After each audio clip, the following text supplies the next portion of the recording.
place. But we're gonna turn left over here. So I'm gonna get into the lane. I'm gonna annoy these people, so I'm gonna watch out for this person. We're gonna get in front of them.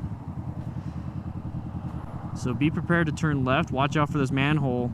There's no cover on it. Okay. All right, so there we go, nice and easy. Once again, you make your own lane. So we're gonna turn left into the parking lot. So nice and easy.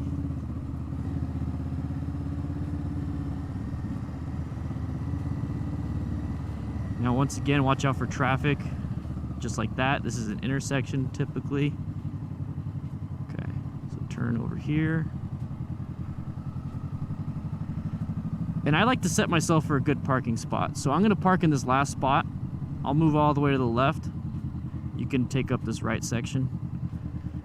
Now, I have to walk a little bit to the P.O. box, but see the angle of the... Yo, yeah. Is it recording? So if you tried to park there, it's just gonna be awkward. So right here, might as well just do it.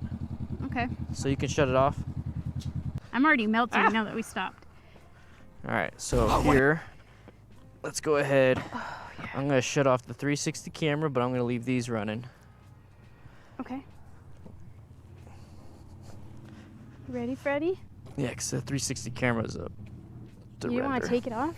No. You're so brave. That's so brave. I need to wash my helmet out.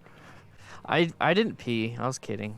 It's really... I just smell like it's like a sour sweat. Maybe it's your breath.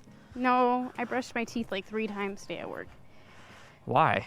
Because I had my workout smoothie, and that I don't like the way it makes my teeth feel. It sounds a lot like it is your breath since you had to brush your teeth 3 times. No, I just don't like the way my teeth feel sometimes, so I brush. You mean you don't like the way your breath smells? That's you. Oh, gosh. Can't get boxes. They're not open. I literally didn't leave my desk today. I think I'm 11:37. Or is it 11:34? Okay, it's not that. Oh, this is 11:30.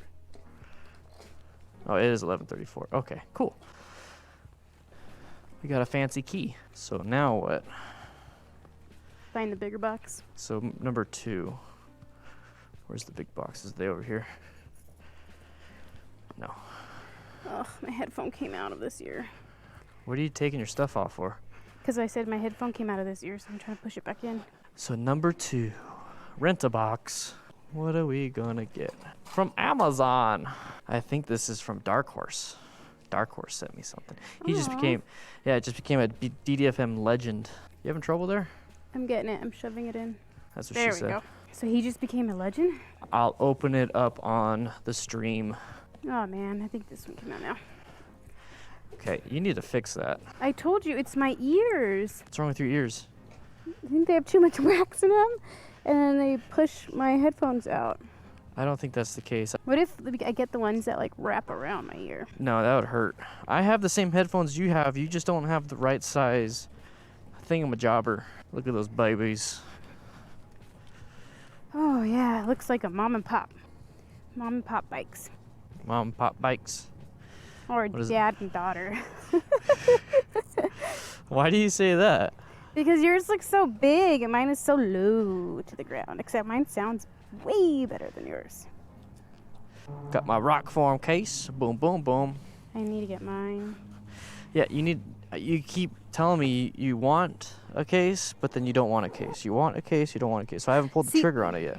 See, the thing is I want the case, but I like your pop socket. I don't want to get rid of it. That's my issue. Well, but I want a case. It's handy. It's handy schmandy. So we're gonna get the fuels. Okay. It's hot. It's hot. I gotta take my bike in for the service soon. Gee. Actually, let's get fuel. Butt. Let's get fuel. Okay. Okay. I'll follow you, baby. Oh. You stall? Yeah. Wow, wow. I have my kickstand down. Whoops. Whoopsie daisy. So this is a dangerous area. So all parking lots are dangerous. That's where a lot of accidents happen. Okay. between cars, between pedestrians, between motorcycles, all that stuff. Alright. Gonna fill up my Indian. Gonna fill it up with the juice. Hi. So practice your slow speed. Don't be scaring me. You're gonna run into my car. Or my bike. My bicycletta. My armpits, man. What's wrong with your armpits? I'm using like this new deodorant that's supposed to be like paraben, aluminum, all this free stuff that doesn't hurt you. Aluminum's good for you. Not in the armpits or not when it goes into your body. Anyways, I'm using it and it works, but it works by I don't stink, but I sweat. You don't think that you sweat? No, I don't stink, I don't smell, but I sweat. So it's not an antiperspirant, it's just a deodorant. No, which is good, it's just fine. No, you need an antiperspirant. I don't go anywhere. But you sweat. So what, you're not going to love me with my pit stains? I love you with your your sticky gooch. Anybody in the comments, please let me know how to get the stink out of my pants. Man, I freaking ride around all the time, and I've never complained of my health. Yeah, because your should have turned off my bike. You should have. Either your breath or you. I think they're looking at us and being like, "Why is he letting that child ride the bike by herself?" Back to the lessons. All right, this car's going good. Sometimes they back up. All right, so we're gonna wait. How you doing? Hi. He looks comfy. He does. All right, because if I do a sharp turn to the right, I might hit you. So now you can go. So I'll wait up a little bit, but now I'm going to start accelerating like normal. So I need you to keep up. I'm going. All right, very good. Do a quick little wave. Wavity, so watch out for wave. So half the time, I don't even look at him. Like, I was looking at that car. I was just putting my hand down because I knew that he was there. Because your peripherals are amazing. They're amazings. You got eagle eyes. The eyes of an eagle. Oh my gosh, I thought that blanket had like naked women on it. It did. No, it didn't. It had dogs. I know. It had doggos. See, I saw the doggos with my peripherals. How pretty. I know. That's what I'm saying. It's a beautiful ride. And then Old Spanish Trail, you take that road over there, and then you go towards the mountains. Wow. Yeah. So once you get a little bit better, we'll do that. There's a little bit of green. Or at least a little more comfortable, that's all. All right, so we're going downhill, and the chevrons tell you it's a sharp turn. And then we also have a stop coming up. So we're here. I like to roll off the throttle and start downshifting and letting the engine brake do its job, and then also applying a little bit of rear brake and a little bit of front brake. And then I'll just kind of play with it and make it all work for me.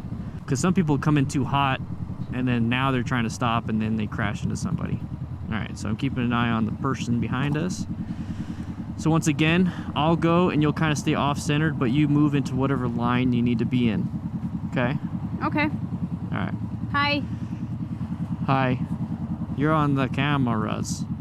Hola. All right, so Spanish. This looks pretty decent for the ground, so I'm just gonna do a normal turn. So now that we're straight, start accelerating.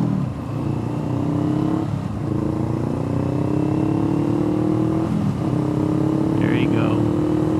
Oh, here we go. Got a new angle on the room. How's everybody doing? Hopefully you guys can hear me. Let me know if there's any issues with the stream. It seems like there's something going on.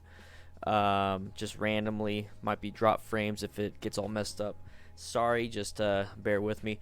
So I got this camera, and then I also got another webcam right here. So what I'll be doing is I'll be switching back and forth. But this is my main welcome to the channel camera angle. Like I said, I'm working on some things. But just make sure, you guys hit that like button. And then we get some stuff going on, but hopefully you guys are doing good today. Yeah. Well, we're going to be focusing on, there was a crash a couple years ago, and I think everybody here knows the girl on her bike and stuff like that, and GROMs, what they are. But we're going to go over, it's going to be a little bit different. We're going to spend some time on 3 very short videos, each with their own little perspective on the incident. It seemed like a motovlogger type group.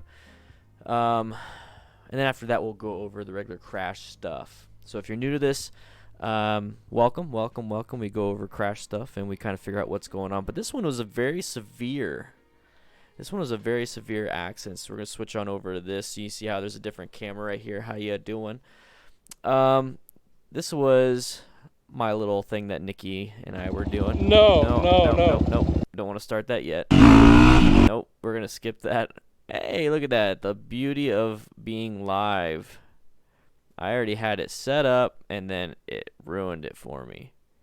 Let me go back just a little bit right there. Okay, now we're set. So what we're going to do, like I said, is we're going to go over some accident stuff. This one is about a GROM, and this is one of 3 videos that we're going to kind of walk through.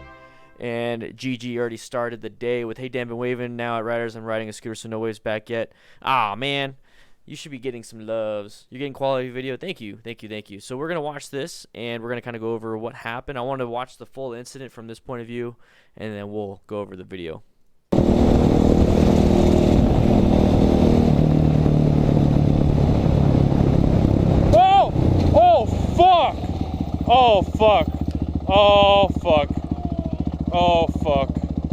Oh, he's fucked up pretty bad. Yeah, his shoulder looks pretty messed up. So that's him in the center, hitting the guardrail, and then getting bucked by his bike, and the bike landing on him. Yeah. I always wave at scooters.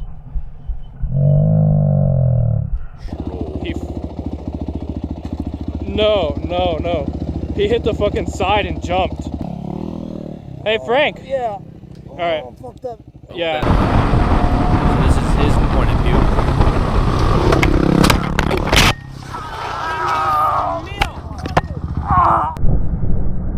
That didn't sound very good. Right there. That right there is what got him. Ooh, that leg does not look right. That leg looked twisted. Once he hits something. Floor? Yeah. Yes. It feels like it's in the air. Blinker, that. Yeah, that tire's done. Yeah. Look, you can see it's like. Oh shit, he cracked the rim. Oh, cracked fuck, open. that sucks. Okay, so obvious EMS is going to put him in a backboard and make sure his C-spine is good. His whole spine, actually. Look at that. Yep, he's got an IV fluids. Probably taking pain meds. Damn. I met this guy.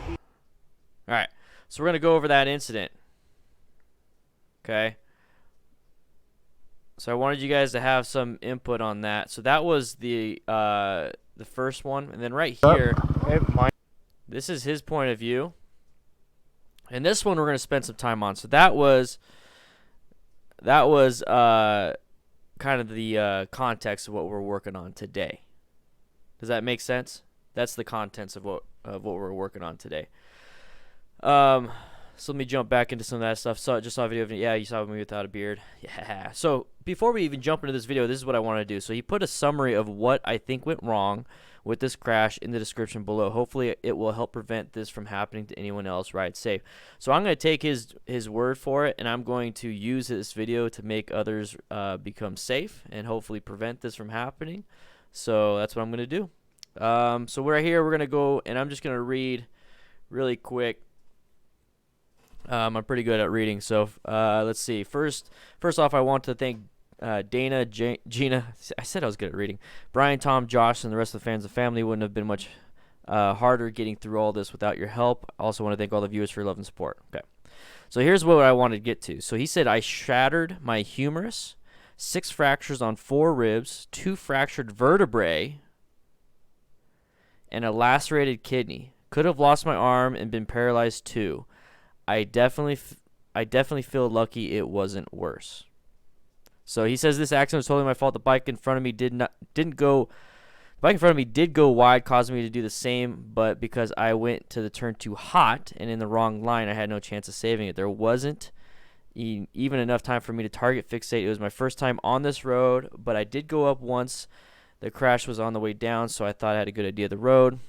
Okay, so he was riding all hard all day, pushing the GROM to limits. Hard to tell from this crash, but I was over a decade of riding track experience. All right. We took our time assessing the situation before removing my helmet and moving me off the road. Not saying we were right or wrong, but Brian and I are trained professionals in the medical field. I have been in big accidents before, know my body and how certain injuries feel. I only took 2 sips of water the whole time because I knew not to have too much water in me. That's why we did what we did. Okay, so there's that. There's that. So we're going to watch this. Hell of a lot of injuries. This is his point of view.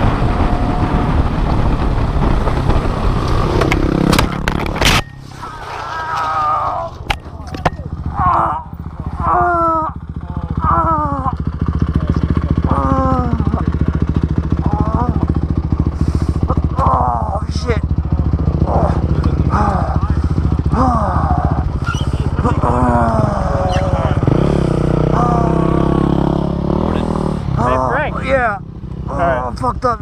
Yeah. All right, hold on. I'll help you out in a second. Let me get my glove. Oh, shit.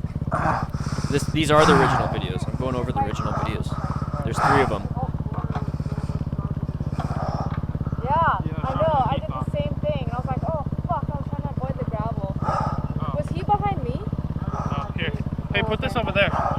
Hey, what hurts, dude? Everything. Everything? Can you move your fingers? Yeah. Okay. Can you move your toes? Yep. Okay. All right. Here, let's take you. How fucked up do you think you are? I don't know. Do you think you got any broken bones? Maybe, maybe not. What hurts the most? Here? The shoulder?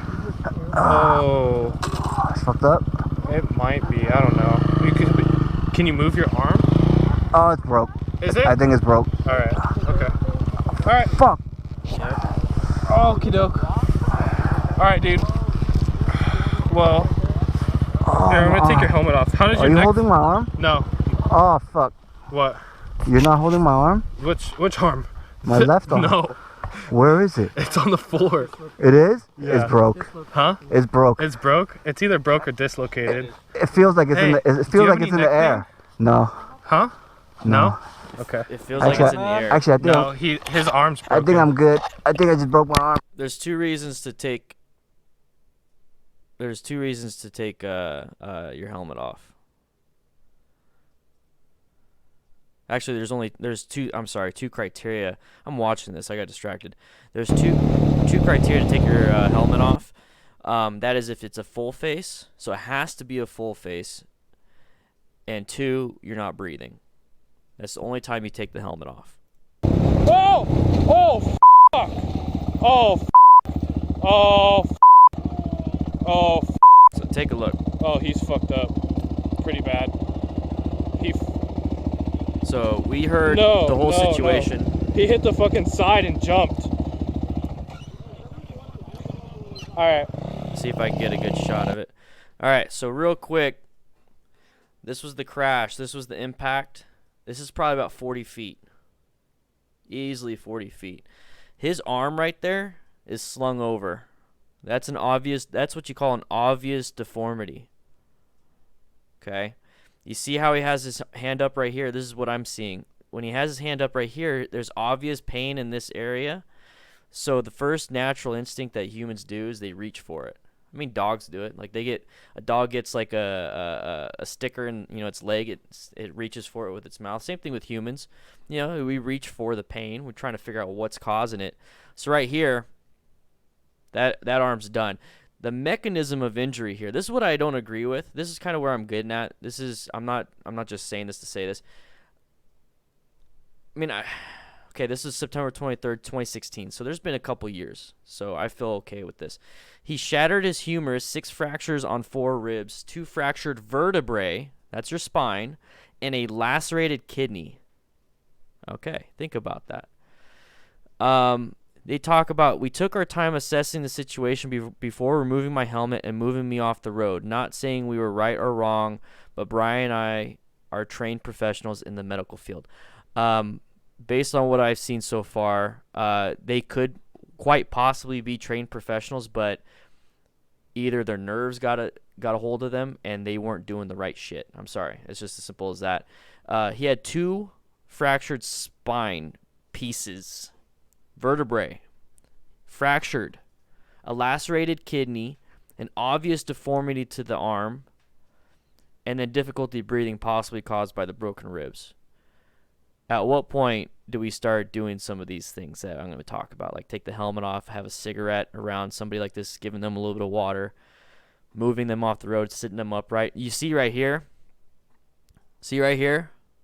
This is where they moved him. This guy had a broken vertebrae, multiple broken bones. He probably had 15 plus broken bones. Easily. This was the impact, landed over here, and then when you watch the end, so this is where they move him in that shaded area right at the curve, because right here, when we're watching all of this, where are they at? They're in the shaded area right where the impact was. So yeah, I understand if you're a professional, then you should have known better. I mean, that's kind of where I'm at, and I'm not here to criticize, but that right there, man, this guy got really lucky. So we're gonna watch the incident again.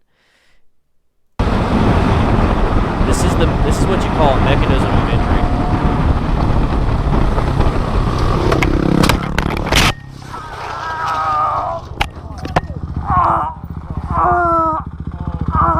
That's obvious pain.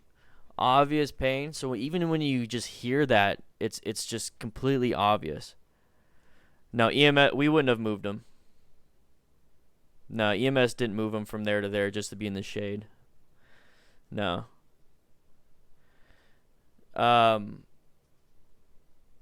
Yeah, so this right here, obvious pain, obvious deformity to the left arm.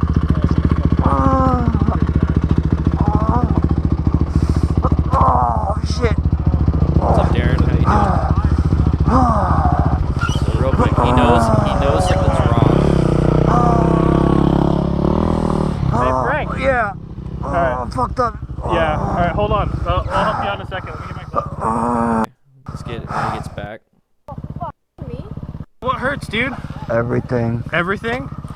So Can you move your everything. fingers? So the questions start. This is the assessment. This is your initial assessment. It's a pretty good one. It's actually a lot better. He's actually asking questions that are pertinent to the situation. So, what hurts? And when he says everything, that's when you do something like that type of question. What hurts? Oh, everything. Okay. Now you got to expand on that.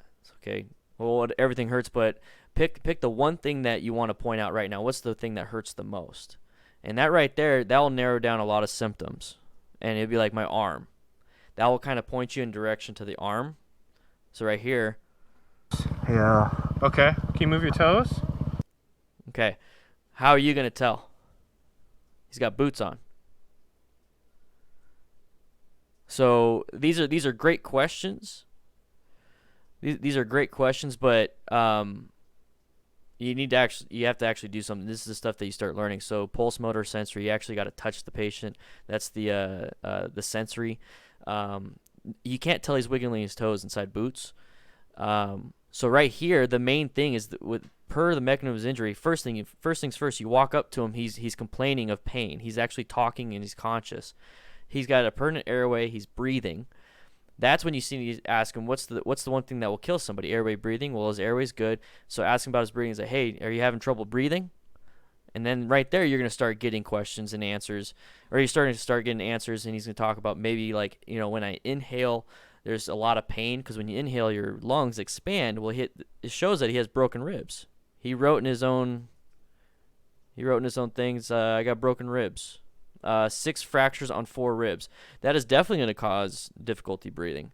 It's definitely going to cause it. And that should be one of your main concerns. Outside of the fact that his spine could be shattered. You have no idea how he is. Let's kind of go back to what this guy's point of view is. So that's the point of view of the guy on the ground. He never moves. He never moves off the ground from that position. You see how his arm is slumped behind his back and how he has his legs up like that? So he's obviously in pain. This is a guarded position.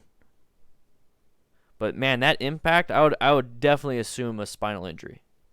If it had enough impact to completely shatter your humerus is a very long bone. It's that bone that it's tricep, bicep. It's this bone right here. It's this bone. If it shattered that, there's easily shattered parts of your spine. You broke ribs. I mean, right here, this is a multi-system trauma, because he says he has a lacerated kidney. Kidneys are solid organs. They have a lot of blood. Kidneys are solid organs. There's a lot of blood flow, a lot of liquids going through there. Easily bleed out depending on the laceration. And if you have a lacerated kidney, then I mean, what else could he have? Could possibly have, I mean, if that's the mechanism of injury right there, is that, yeah, Kevin, I agree with that. But I mean, that's a combat medic. I mean, these guys aren't combat medics. But yeah, so I mean, lacerated kidney, there could be other things. The mechanism of injury dictates that this is a very severe incident, and you should think that the worst is happening. So right there, that's what you should start thinking about. Start thinking about when you come up to a scene like this. So let's go back. All right, dude. Well, here, I'm gonna take your helmet off. How does your Are you neck? holding my arm? No. Oh, Let me fuck. go back a little bit. Fuck. There we go. Okie doke. All right, dude. Well, here, I'm gonna take your helmet off. How does Are your you neck? holding my arm? No. Oh, fuck. What? I'm gonna take You're your not helmet holding my off. arm? Which arm? See, these types of questions, I'm gonna take your helmet off. Like, one of the first things to do. I mean, I understand it's a thing of comfort as motorcyclists. We understand, we take our helmet off, we're gonna be here for a while. It's not that comfortable with a helmet on. But in these types of situations, the helmet is the least of this guy's worries, really. He can't breathe. He has a probably broken arm. He's in a lot of pain. All these different things. The helmet, if he complains about it, or if anybody complains about the helmet being on, just let him know, hey, there's worse things happening. You're breathing. That's all I care about. I'll loosen up the strap, but I'm not taking it off. It's as simple as that. You just do that. Don't rush to take a helmet off. Even though it's your friend, family, whatever, it's like, hey, it'll make them more comfortable. They'll be in more comfort. Mechanism of injury right here dictates that this is a very possible spinal cord injury. He broke two vertebrae. So don't take the helmet off. My left arm? No. Where is it? It's on the floor. So it's fine to laugh and all that stuff. It's not a big deal. They're friends. But the spatial and the physical awareness of thinking that your arm is up in the air, but it's not, that right there literally tells you that he's not all there. His arm's not there. Maybe his brain's not there. You don't know. We know after the fact that it was because, the broken arm and all that stuff. But the guy that's doing the assessment, when he says, hey, are you holding my arm? That should clue you in that maybe it could be brain. Maybe it could just be physical. Maybe it's just the nerves that are messed up. But yeah, definitely a obvious deformity, and if it's gonna break stuff, it could break your spine. It is? Yeah. It's broke. Huh? It's broke. It's broke? It's either broke or dislocated. It feels like it's Hey, in the. It do you feels have like any it's in the neck air. No. Any neck Huh? pain? No? Okay. Actually, I think. No, his arm's broken. I think I'm good. I think I just broke my arm. No.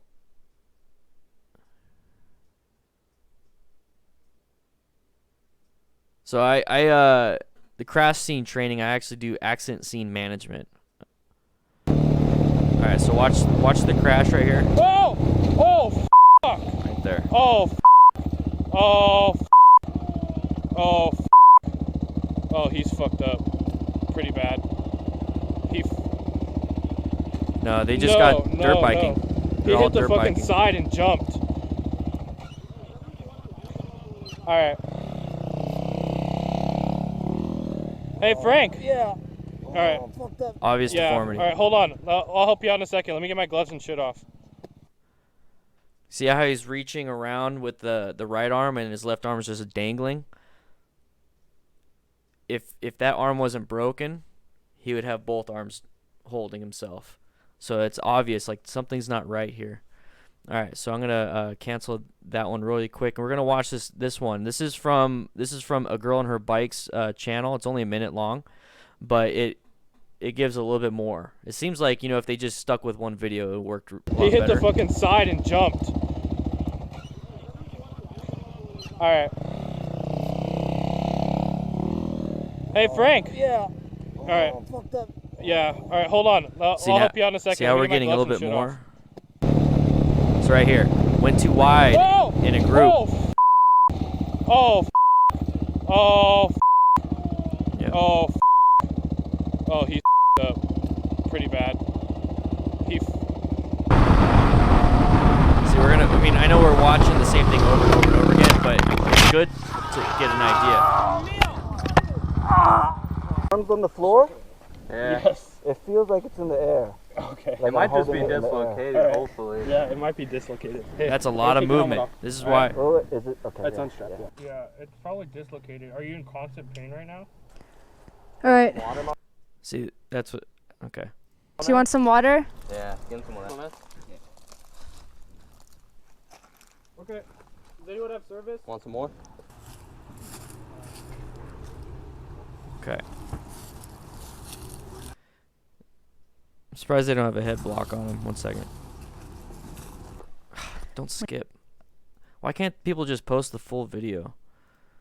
So he's an obvious C-spine. I don't know why they didn't wrap his legs to keep his legs down, but they sat him upright. So that's what I was kind of getting at, everybody.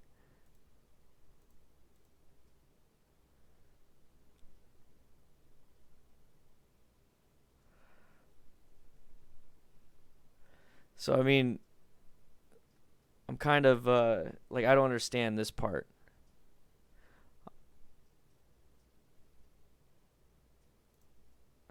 So, we're going to, now we're actually going to talk about this. Okay. All right, here we go. No.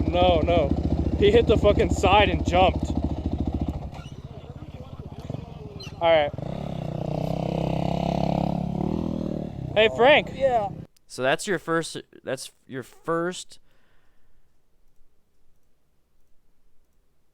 assessment. Jeez. I thought I had the actual crash. Let's go back. So this is the crash. This is the crash, everybody. Just to remind everybody, he had fractured humerus, 6 fractures on his 4 ribs, 2 fractured vertebrae, and a lacerated kidney. Okay. So this is the accident, and then we'll go over the assessment. Okay, so you're riding in a group, and you see this.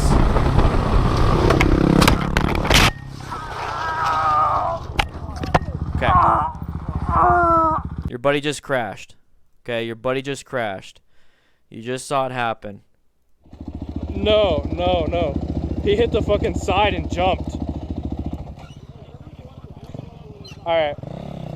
I think that's what this guy's doing. I think this guy is taking off to go get help. So this is your first thing. You're already assessing. As soon as you get off your bike, guys, you're already doing your assessment. You're walking up to the patient. You're checking the scene if it's safe. Right now, what I see is the scene is not safe. I want somebody here. I got 5 people here. Hey, man, I want you to go and see if you can dial 911. I need you to get service. So that's what this guy's doing. Boom. We got another person over here. Let me see if I can switch the camera views. All right, so this is a girl on her bike. I'm going to tell her, hey, you go down here, block traffic. We got people that might want to come up here. Maybe go to the corner. Yeah, go to the corner. Slow people down before they come over here. He's in the middle of the road. Okay? Jumped.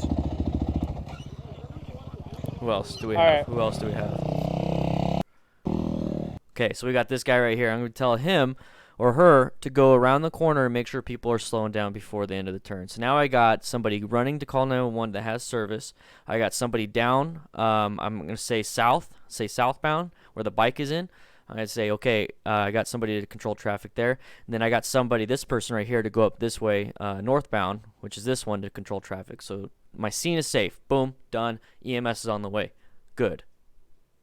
That was before I even talked to. I'm walking up. That's before I even talked to him.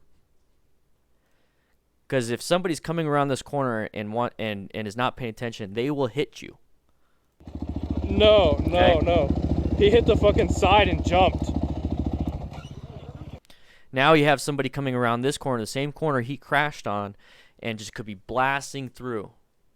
If you have somebody around the corner, they can start slowing people down before the corner starts, so that maybe there's not another crash. Once if a motorcyclist comes down here, does the same exact thing because he freaks out because he sees people here. Alright. Alright. Hey, Frank. Yeah. Alright. Fucked up. Yeah. Alright. I wouldn't care about that. Don't worry about moving the involved vehicle. Do not move the involved vehicle, especially before you take pictures. The only time you'll want to move that is if it's, trapped the patient, if he's not breathing, so you got to move the vehicle. Don't move the involved vehicles, move the uninvolved. So this vehicle, her motorcycle could be moved over here, moved off to the shoulder. Don't move these. So what she could do, like I said, is be down there, or somebody could be up there. If you feel you're good enough with nobody being down there, okay, fine. Use her or use whoever this person is to help you take care of the patient. So if for some reason the patient stops breathing, you're going to need somebody to help you take the helmet off, especially if you have all the people you have here. Hold on. I'll help you out in a second. Let me get my gloves and shit off. And that's fine. That's fine. Hey, I got to get my gloves and shit off. That's fine. You got to, if you're going to do it, to get personal protective equipment like BSI, body substance isolation, so gloves. All right, so the crash, there's the mechanism of injury. Okay, so real quick, the main point of impact, I want you guys to see what happened. Okay, he hit the barrier right here, and he launched. My gloves and shit off. So watch this. He launched. Oh! He launched up in the air and went nose first into this pile of rocks right here. That is a huge impact. Huge impact.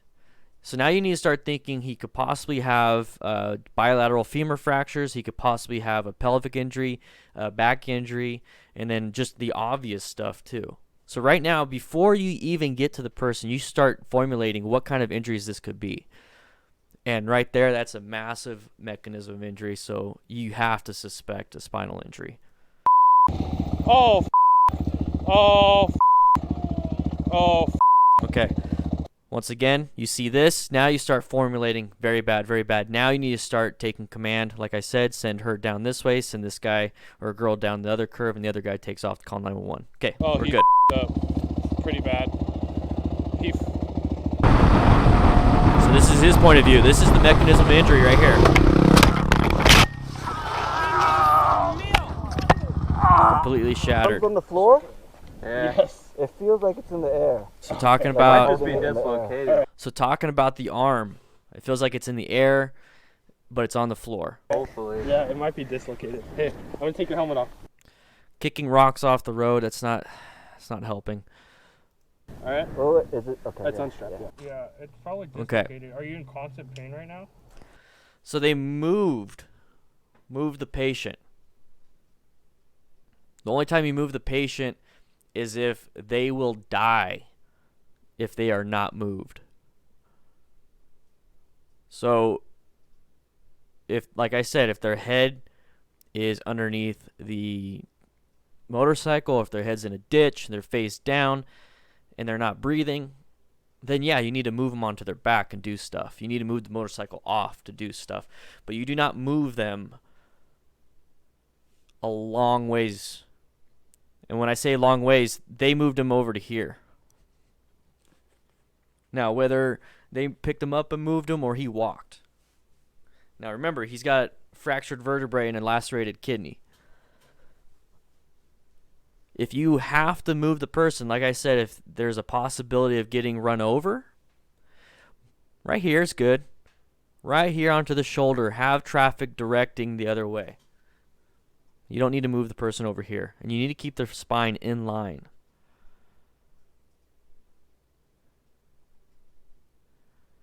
That's unstrapped. Yeah, it's probably dislocated. Are you in constant pain? This is the one thing I don't like about not having the full video, is I want to see how they took his helmet off. But when I can see, what's up, Cranky? How you doing, guys? We're not here to criticize. I want you guys to understand that.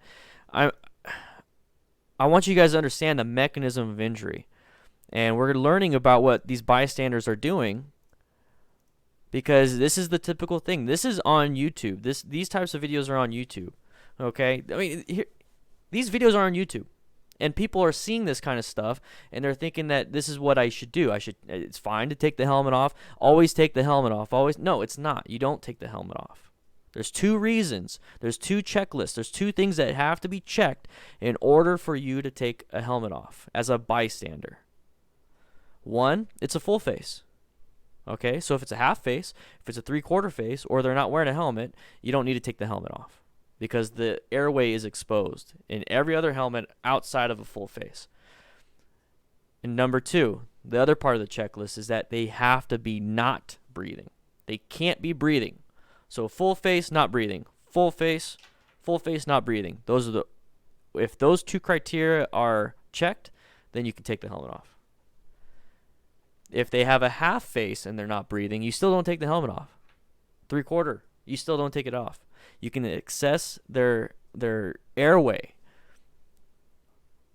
So that's the only reason why you take a helmet off. It's actually creating a nice space cushion and a void, and it's keeping the head in line with the spine. Because who here has back armor? Anybody here have back armor in their jackets? Go ahead and put your jacket on, lay on the ground. Is your head like sitting back? Is your head sitting back like this? Is it kind of like dangling to the ground till it barely touches? Quite possibly. But what do you think the helmet's going to do? It's going to fill that void and keep your neck in line. Okay. That's where I got out.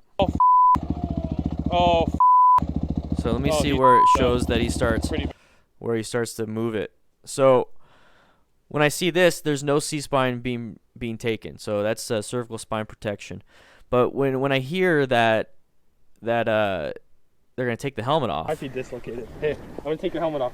All right? Well, See the lack of communication? See how his head is just being moved around? like might I'm just be holding it in dis- the- It See- feels like See, when he's taking the goggles off, arms on the floor. see this? Look how Yeah. much the head It moves. feels like it's in the air. Okay. Like It I'm might just be holding it in the air. dislocated, Alright. Look at that. hopefully. Yeah, it might be. Yeah, so this right here, I didn't like, and I will have a slight criticizing tone, because I hear that these guys are EMTs, and I don't like that. I mean, I like that they're EMTs, but I don't like the jerkiness of the head, and I mean, he's supposed to be his buddy, and if he's an EMT, then he should know. He should know. So right here, impact over here. They move him over here. They're going to take his helmet off. Dislocated. Hey, I'm going to take your helmet off. All right? Oh, is it? Okay. That's yeah, unstrapped. yeah. Yeah, it's probably dislocated. Are you in constant pain right now? All right. Water, my Do you want some water? Yeah. Give him some- Okay. If you have broken vertebrae, whether it's in your thoracic, lumbar, whatever, it could definitely be in your cervical, your neck. Your neck is not in line right here.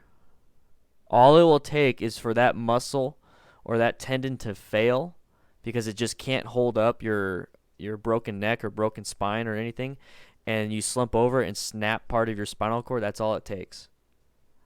I mean, you heard him. He says, I can't feel my arm. It feels like it's sitting up. His arm's on the ground with no skeleton or structural stability. It's just a bag of flesh. So imagine no skeletal stability in his neck, and his head just drops, or his back finally doesn't spasm anymore, and spinal cord is lost.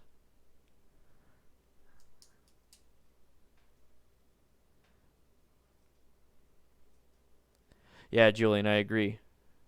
Yeah, Kyle Bird, exactly. So, give him some of that. and also don't do water. I mean, swish if you have to. If they have a dry mouth, like, okay, swish it, but don't swallow. You're probably going to go into surgery. Actually, in fact, I know this guy is going to go into surgery. He's gonna have pins and plates and everything, so he needs to not have anything. Okay. Does anyone have service? Want some more? So anybody have service? So yeah, he asked if anybody around there had service, but I think one guy did take off. I don't know if he came back and nobody called. I don't know. Is this him, the vroom vroom guy? I don't know who's the one that took off. Oh, no, I think it was no. a blue helmet. He hit the fucking side and jumped. Alright. Oh no. I think that's him. I don't think anybody called 911 yet. So he has white gloves. Do you want some water? Yeah, give him some more. Oh. I think it's the same guy. I don't think anybody called 911 yet. Anyone have service? Want some more? Right there. I think this is the guy that I thought went and took off to call 911. But I don't think anybody did.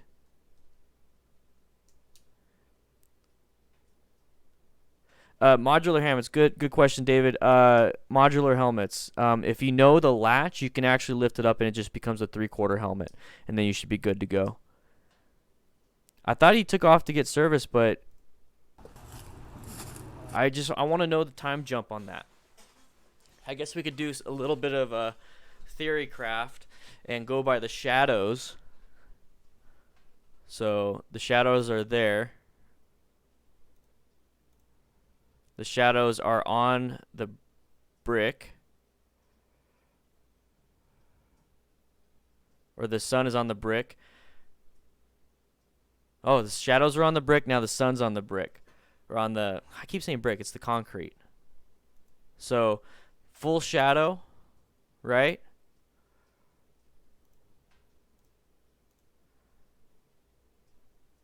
There, it's full sun.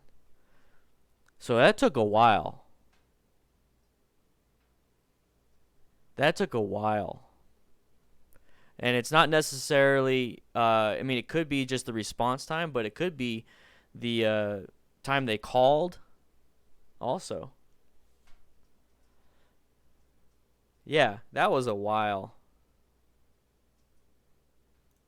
Lacerated liver, or not liver, lacerated kidney. Those can bleed.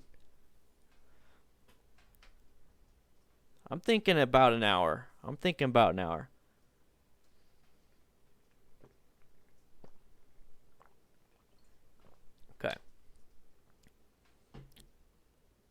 At the end of my little dissection, I will go over once again kind of what you should do in this situation.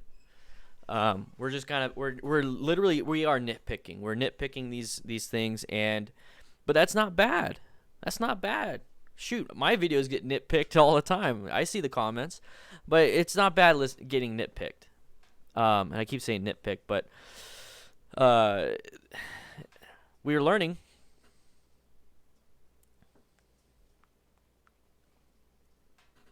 Yeah, and EMS did work on them a little bit. So I'm going to assume that's probably about 10-15 minutes right there of packaging.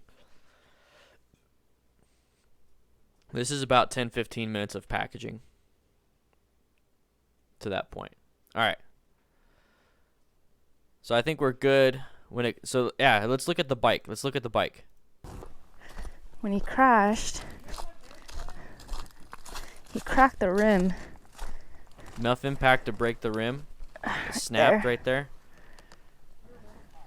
Other than that, there's no other damage. There's quite a bit of damage. You see it during the actual impact. I'm actually going to go to his page because he did post an update. So let's see.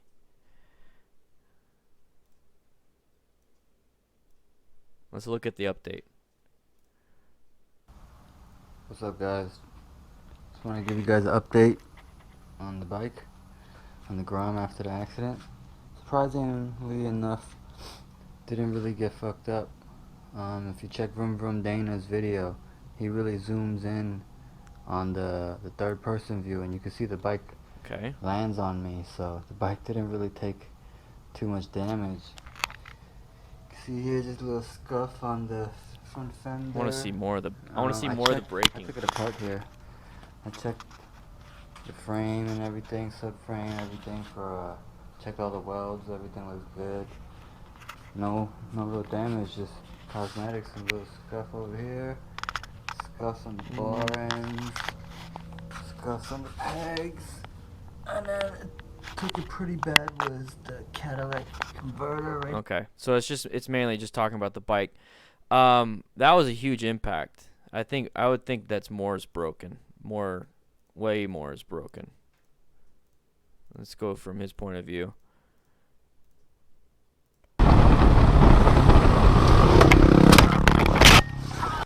So that right there.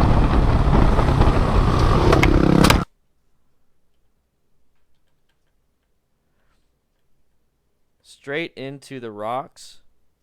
There's the breaking of the rim. But there's his chest going into the handlebars. Quite possibly his left arm. See how he went to the right of the bike? His left shoulder went to it, so that's probably where he broke his arm also. Landing. See, that's when I said the leg does not look right. That's ragdoll right there. That's probably why he doesn't have a broken leg is because he was limp.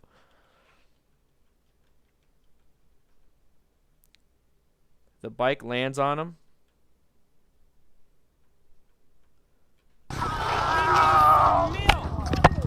And the bike lands on him. So yeah, I mean the bike might be fine. But where did all that impact transfer? Into you.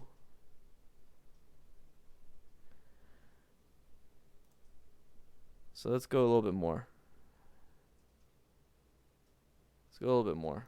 Let's do, so we got some information from there. Okay.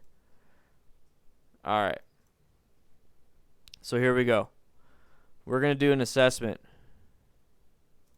We're going to walk it through. Let's go back.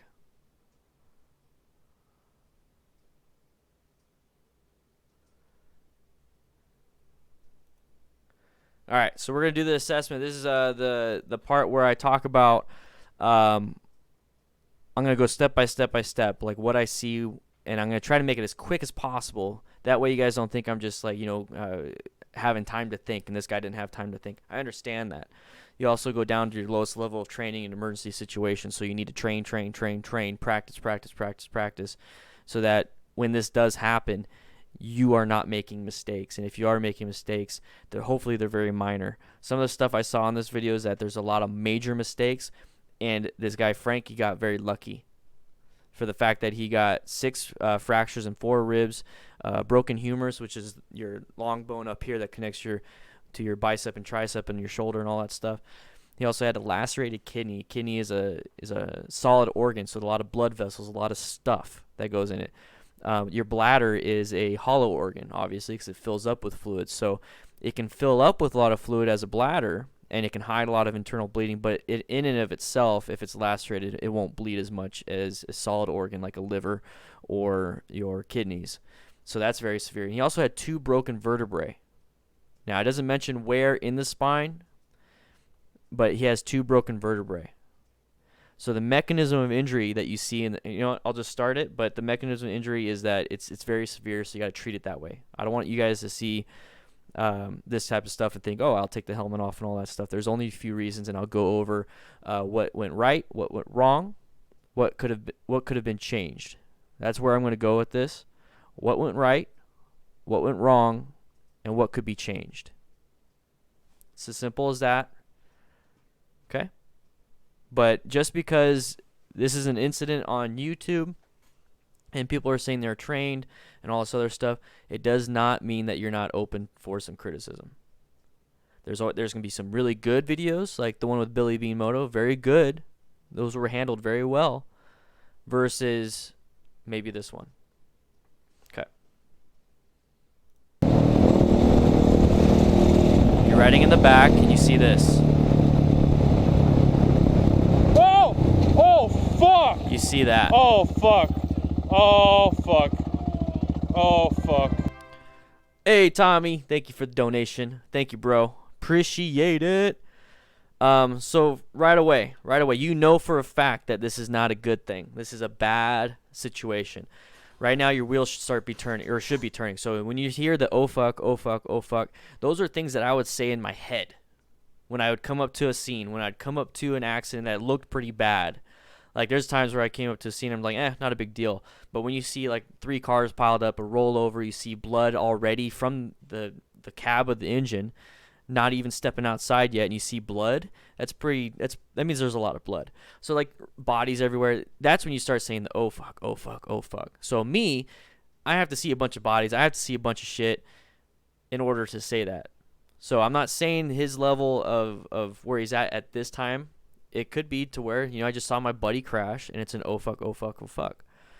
When that happens, say it, do it, right? And then get to it. Get to work. So immediately, it should be rolling into your head. If you hear him groaning, you hear him screaming, you hear him moving any air, he's breathing and he has an airway. Whether he's going to continue breathing or whether he's going to have a compromised airway later, we don't know yet.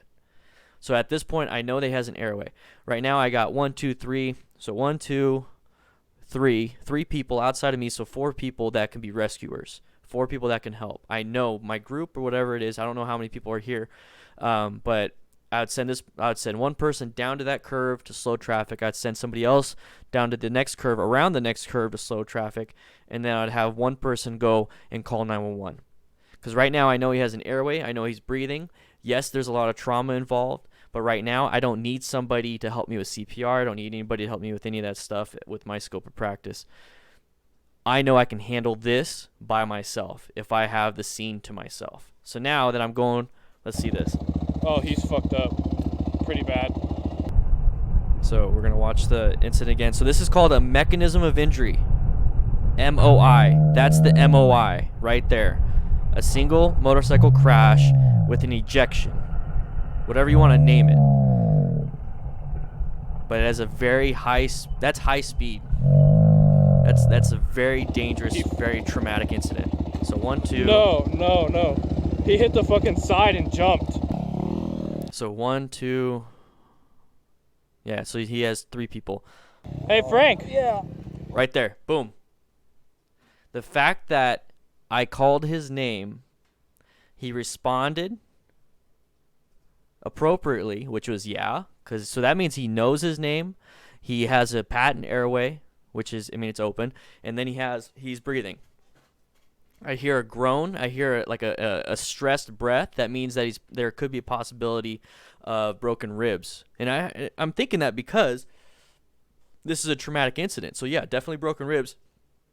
And that can really mess you up. Like, it can get worse and worse and worse. My worst guess, or the worst possibility, not my worst guess, my worst possibility is that he has probably a tension pneumothorax or hemothorax, which is blood filling up into the pleural cavity, the area between the lungs and the rib cage, or air is getting in there, so he punctured a lung and it's filling up, so he has a collapsed lung soon.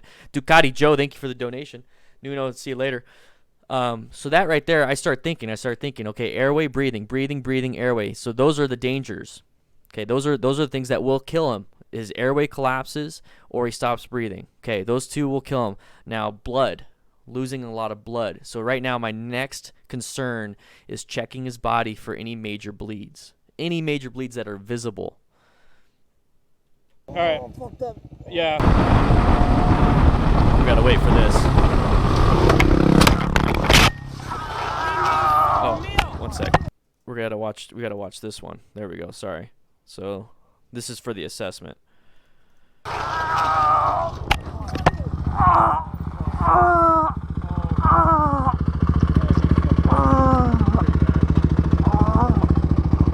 So make sure you hit that like button, guys.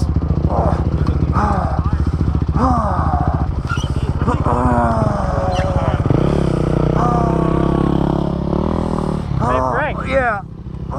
So right there, once again, he says his name. Yeah. All right, hold on. I'll help you out in a second. Let me get my glove. Okay. So here's one little quick little tip is that If you can and if you have to hold C-spine, you can actually hold them between your legs, and you can start taking your gloves off and taking your helmet off, and you can hold C-spine by just putting his head between your legs and holding it gently. So that's a little quick tip that you can do. And then from there, after you get everything and you want to do your full assessment, you can have somebody come in and hold C-spine. But you definitely want to get it as soon as you can. Oh shit. Move your bike off. Yeah, I know. I did the same thing. And I was like, oh, fuck, I was trying to avoid the gravel. Was he behind me? Here. Hey, put this over there. Hey, what hurts, dude? Everything. Everything? Can you move your fingers? Yeah. Okay. Can you move your toes? Okay. He's talking now. You see how his breathing has calmed down a little bit? To me, as a rescuer, that's good news. So originally he was like, he got the wind knocked out of him, and he's trying to get his air back, yeah, so he's trying to do all that stuff. So right here, he starts calming down. It's like, yes, good. So the breathing has actually improved. Katrina Wolf. Oh, shit.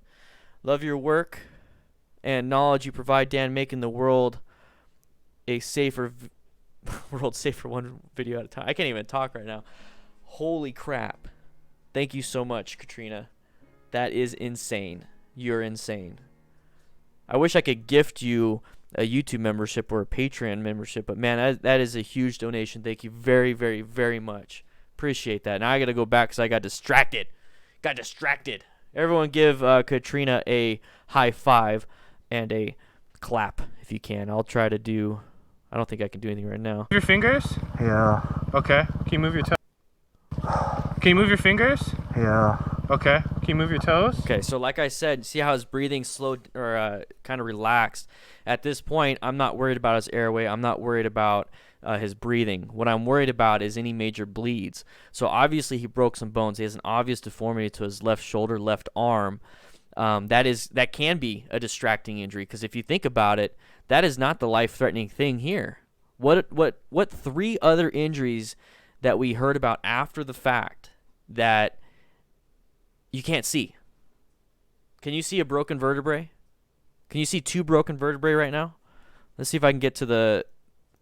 Let's go over here. Jeez, I'm trying to find the spot. Yeah, side and jump. No, he hit. So when you look at that, his arm looks obvious. It's an obvious deformity. It's not obviously it's broken, because once again it could be broken or dislocated. But when you see this, that is what's also considered a distracting injury. A distracting injury. That right there will distract you from checking everything else. That right there will let you think that this is the worst thing that can happen. But when you're looking at this person on the ground, this patient right here, without having x-ray vision, without having MRIs and CT scans out on the road with you on the back of your bike, you can't tell that he has a lacerated kidney. You can't tell that he has 2 broken vertebrae. You can't tell he has 6 fractures in 4 ribs. Now, if he has these fractures in specific spots, when I hear 6 fractures and 4 ribs, there's a good chance he has a flailed chest wound. Or, I'm sorry. I can't even think right now. Anyways, it's going to make it hard for him to breathe. I got to find out. Somebody say it for me. Flailed chest. Yeah, flailed chest. I was right. Jeez, what the heck's wrong with me? A flailed chest. It's a life-threatening medical condition, guys. So when I talk about broken bones... This is a flailed chest. Let's see if I can open an image in a new window so I can zoom in. Let's zoom in a little bit. So this is a broken ribs right here. These are broken ribs. So when he says he has 6 fractures and 4 ribs, so I'm thinking 1, 2, 3, 4. So here's 4. Here's 4 ribs. This is 8 fractures and 4 ribs. So just get rid of 2. Quite easily have a flailed chest right here. And what happens is that when you inhale, your chest contracts. When you exhale, your chest expands. So your ribs do that. So when you when you inhale and your chest expands, if you have broken pieces like this where they're not connected to anything else, that portion will not expand. Does that make sense? So what happens there is that you can't get a full breath in. And now you have bone shards that are possibly, you see how behind the ribs, the lung is a pink and then it's bruised right here. So if it's enough force to break that many ribs, imagine what it possibly did to your lungs underneath. Yeah. Really, this is all you can do. Bulky dressing, splint. That's all you can really do. Not much, though. See, when I talk about collapsed lung,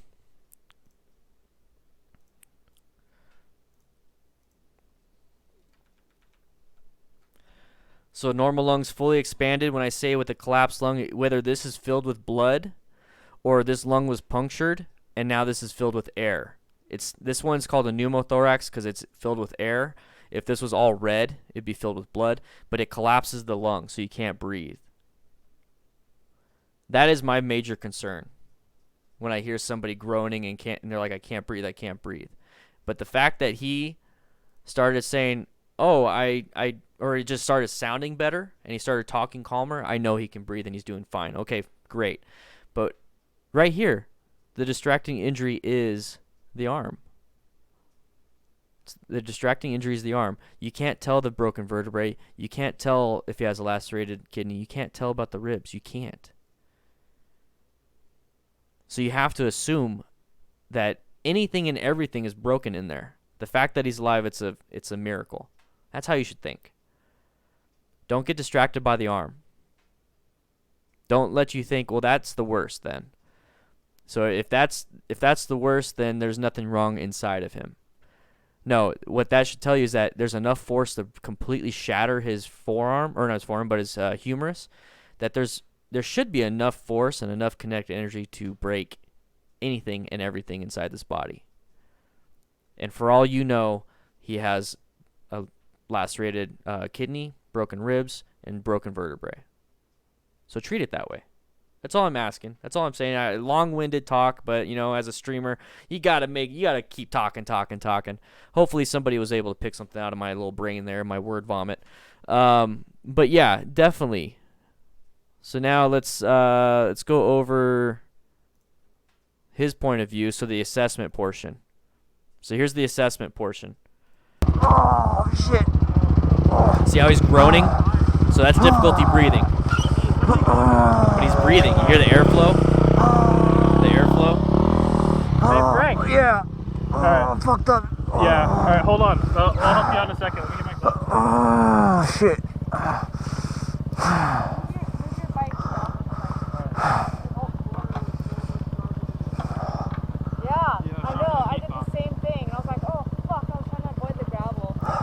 Was he behind me? Here. Hey, put this over there. Hey, what hurts, dude? Everything. Everything? Okay. I wouldn't mention the arm. Okay, now we're starting the assessment. I would not mention the arm. I know he's breathing. I know he has a patent airway. Okay, he's talking to me calmly. Great. He answered my question. Hey, Frank. He understood that, so he's conscious and alert, at least to his name. I will try to find out orientation and location. Now, what hurts? Everything? Okay, tell me specifically what hurts. Exactly, the 10/10 pain. Whatever it is, the worst pain that you're feeling right now. My arm. Okay, awesome. Now, is there anything else that hurts? Like this? What about your other arm? Which arm hurts? Your left arm? Cool. What about your right arm? Does that hurt? No? Okay, great. What about your left leg? Do you feel this? And I'd start touching. While I'm talking, I am touching.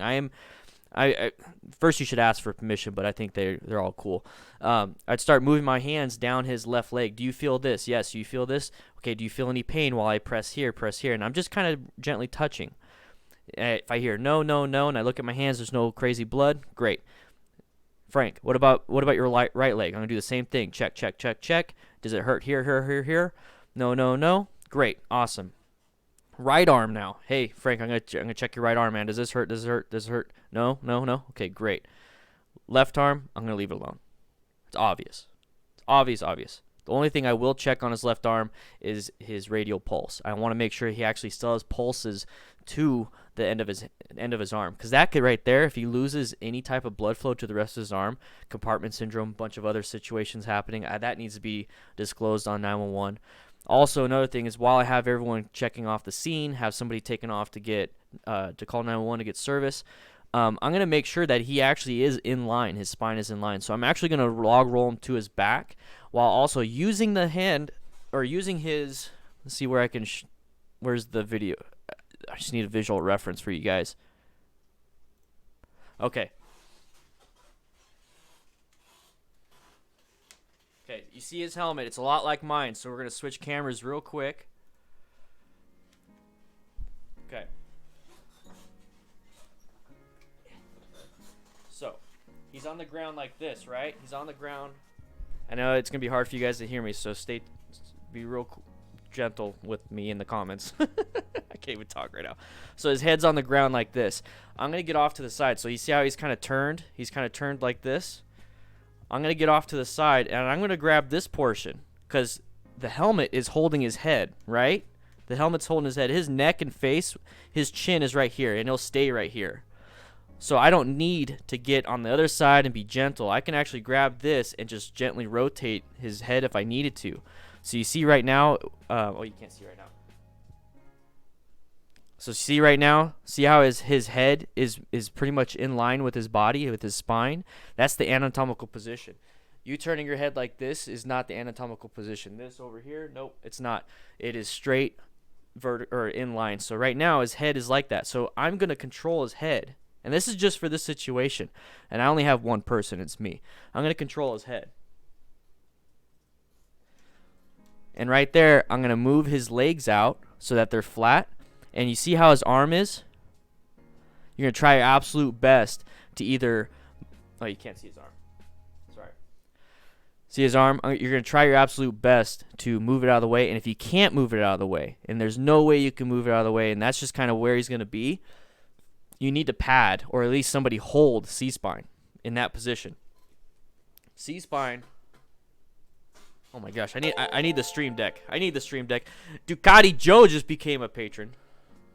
Alright, so right here, this is in line. So this is up and down. So right now, he's kind of like this. But his body is still like that too, right? His body is tilted at a weird angle. So put pads over here and over here if you can. And if you can't, just hold it in this position. His body is turned. Do not turn his head this way. Turn it this way. So if you can, pad the voids of where he's at. Thanks, Dueydidit Joe, for becoming a patron. So right here, his arm is kind of padding the situation, the little space. So help him hold that. Help him hold that. And what you could do is get your jacket off, put your jacket into these voided areas. Put your jacket in these voided areas. There's no reason to move them because the traffic, if it's being controlled up there, it should be good. If I find that he's stable and I did my full assessment, I'll move my bike right here or even up here so that, yeah, I'm definitely going to be blocking people. And if they hit my bike, I don't really care. But right now, we are still within the assessment. Hit the fucking... No, that's not it. Yeah. Yes. Nope. Jeez, too many videos. Alright, so we're back over here. Yeah,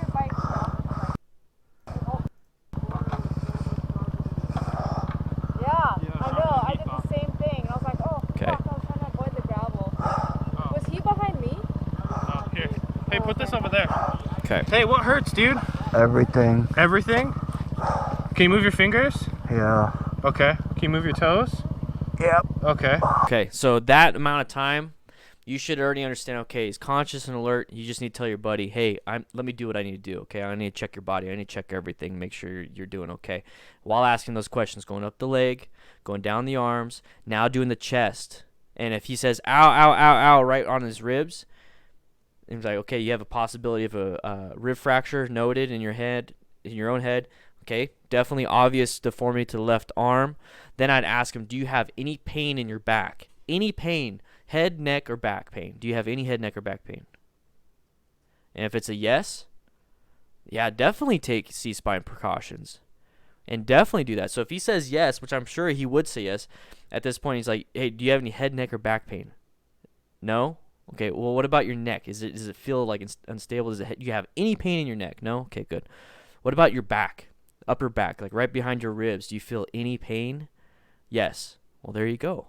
So it could have transferred the pain to the back. You know, the impact was the ribs. It could have transferred some of the pain in the back, but still, I'm going to take C-spine precautions. So be like, hey, don't move. We're not going to move you. We're going to keep your helmet on. You need to let me know if you start having difficulty breathing, because I'm starting to think that he could have a punctured lung. Hopefully he doesn't. But about every couple minutes, every 5 minutes, I'm going to ask him. So all this time, I've been touching the patient. I've been doing my own assessment in my head. I'm doing a verbal assessment with him. I'm doing my own actionable assessment. And right now I know he's breathing. He has an open airway. And right now, I don't see any blood on my hands, so I feel okay about the fact that he's not going to have any major bleeding to the external. But he could have breathing problems, or not breathing problems, but blood problems and loss of blood and internal bleeding, whatever, in his actual body. And you can hold a lot of fluid in your body. So one thing that you want to do is you actually want to expose the patient. So one place that blood does fill up is in the abdominal cavity.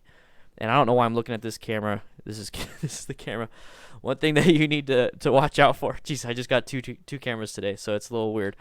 One thing you need to watch out for is the stomach. So expose the stomach. Expose the abdominal cavity, because when you expose the abdominal cavity, first off, you have a baseline of what it looks like. And you're going to expose the patient anyways, right? You should have trauma shears and all these different things. Start exposing the patient so you can see any bruising, any swelling, any tenderness. And Katrina Wolf with the super chat and the membership. Thank you so much. Thank you so much. Oh, you're awesome. You're awesome. You got a mustache now. That's how she did. She became a member. So yeah, you check everything. You look at the abdominal cavity. And you get a first baseline, and then in 5 minutes, it looks the same. 10 minutes, it looks the same. 20 minutes, oh crap, it is starting to swell up. Hey man, like every 5 minutes you should be checking. Like at the 20-minute mark, hey man, how you feeling? Yeah, okay. I'm gonna do another quick assessment, man. It's all right, cool. I'm gonna check your stomach and your abdomen. So you do the 4 quadrants, and you'll learn all this stuff as an EMT. But from there, you just kind of start realizing this is a little bit more serious. Make sure, hey, start treating for shock pretty soon. You gotta lift the legs up. All these different things. And you only need one kidney to survive. But having a lacerated kidney, you bleed out and die. So, let's watch this again. All right. Here, let's take you. How fucked up do you think you are? I don't know. Do you think you got any broken bones? Maybe, maybe not. What hurts the most? Here? The shoulder? Oh. That's a distracting injury right there. It might be. I don't know. Can you move your arm? Oh, it's broke. Is it? I think it's broke. All right. Okay. All right. Fuck. Okie doke. All right, dude. Well, here, I'm gonna take your helmet off. How does your Are you neck? holding my arm? No. See right there, wanting to take the helmet off right away. Like I said, 2 things have to be on the checklist for you to take the helmet off. It has to be a full face, and they have to not be breathing. So he has a full face, but he is breathing, so you don't take it off. If he has a 3/4 helmet and he's not breathing, you don't take it off. You just do rescue breathing with a 3/4 helmet. So right here, like I said, do not take the helmet off. Oh, fuck. What? You're not holding my arm? Which arm? My left arm? No. Where is it? It's on the floor. It is? Yeah. It's broke. Huh? It's broke. It's broke? It's either broke or dislocated. It feels like it's in the. It do you feels have like it's any in the neck air. No. Huh? No. Okay. Actually, So he never went and got, this guy never got service and called. So, man, you got to get EMS on the way. This is a massive trauma. Obvious broken, obvious deformity. That's surgery. When your arm is bent that way, it's surgery. A hairline fracture, you can still function. It's just really painful. That is a complete shatter. That's it's almost a compound fracture at this point. So you need somebody to call 911. So first of all, like I said, you do your assessment and stuff, but you also need to be the incident commander here. You also need to tell people, hey, call 911, block traffic, and all that stuff. No, his arm's broken. I think I'm good. I think I just broke my arm. Boom, right there. Left arm. So left arm hit the bike. Left arm also, see how he's sliding? Left arm also impacted the ground first. Oh! Oh, fuck! Oh, f***. Oh, f***. Oh, f***. Oh, he's fucked up. Pretty bad. Okay, so you already know, treat it that way. No. He hit the fucking side and jumped. Alright. Hey, Frank. Yeah. Alright. I'm fucked up. Yeah. Alright, hold on. I'll help you out in a second. Let me get my gloves and shit off.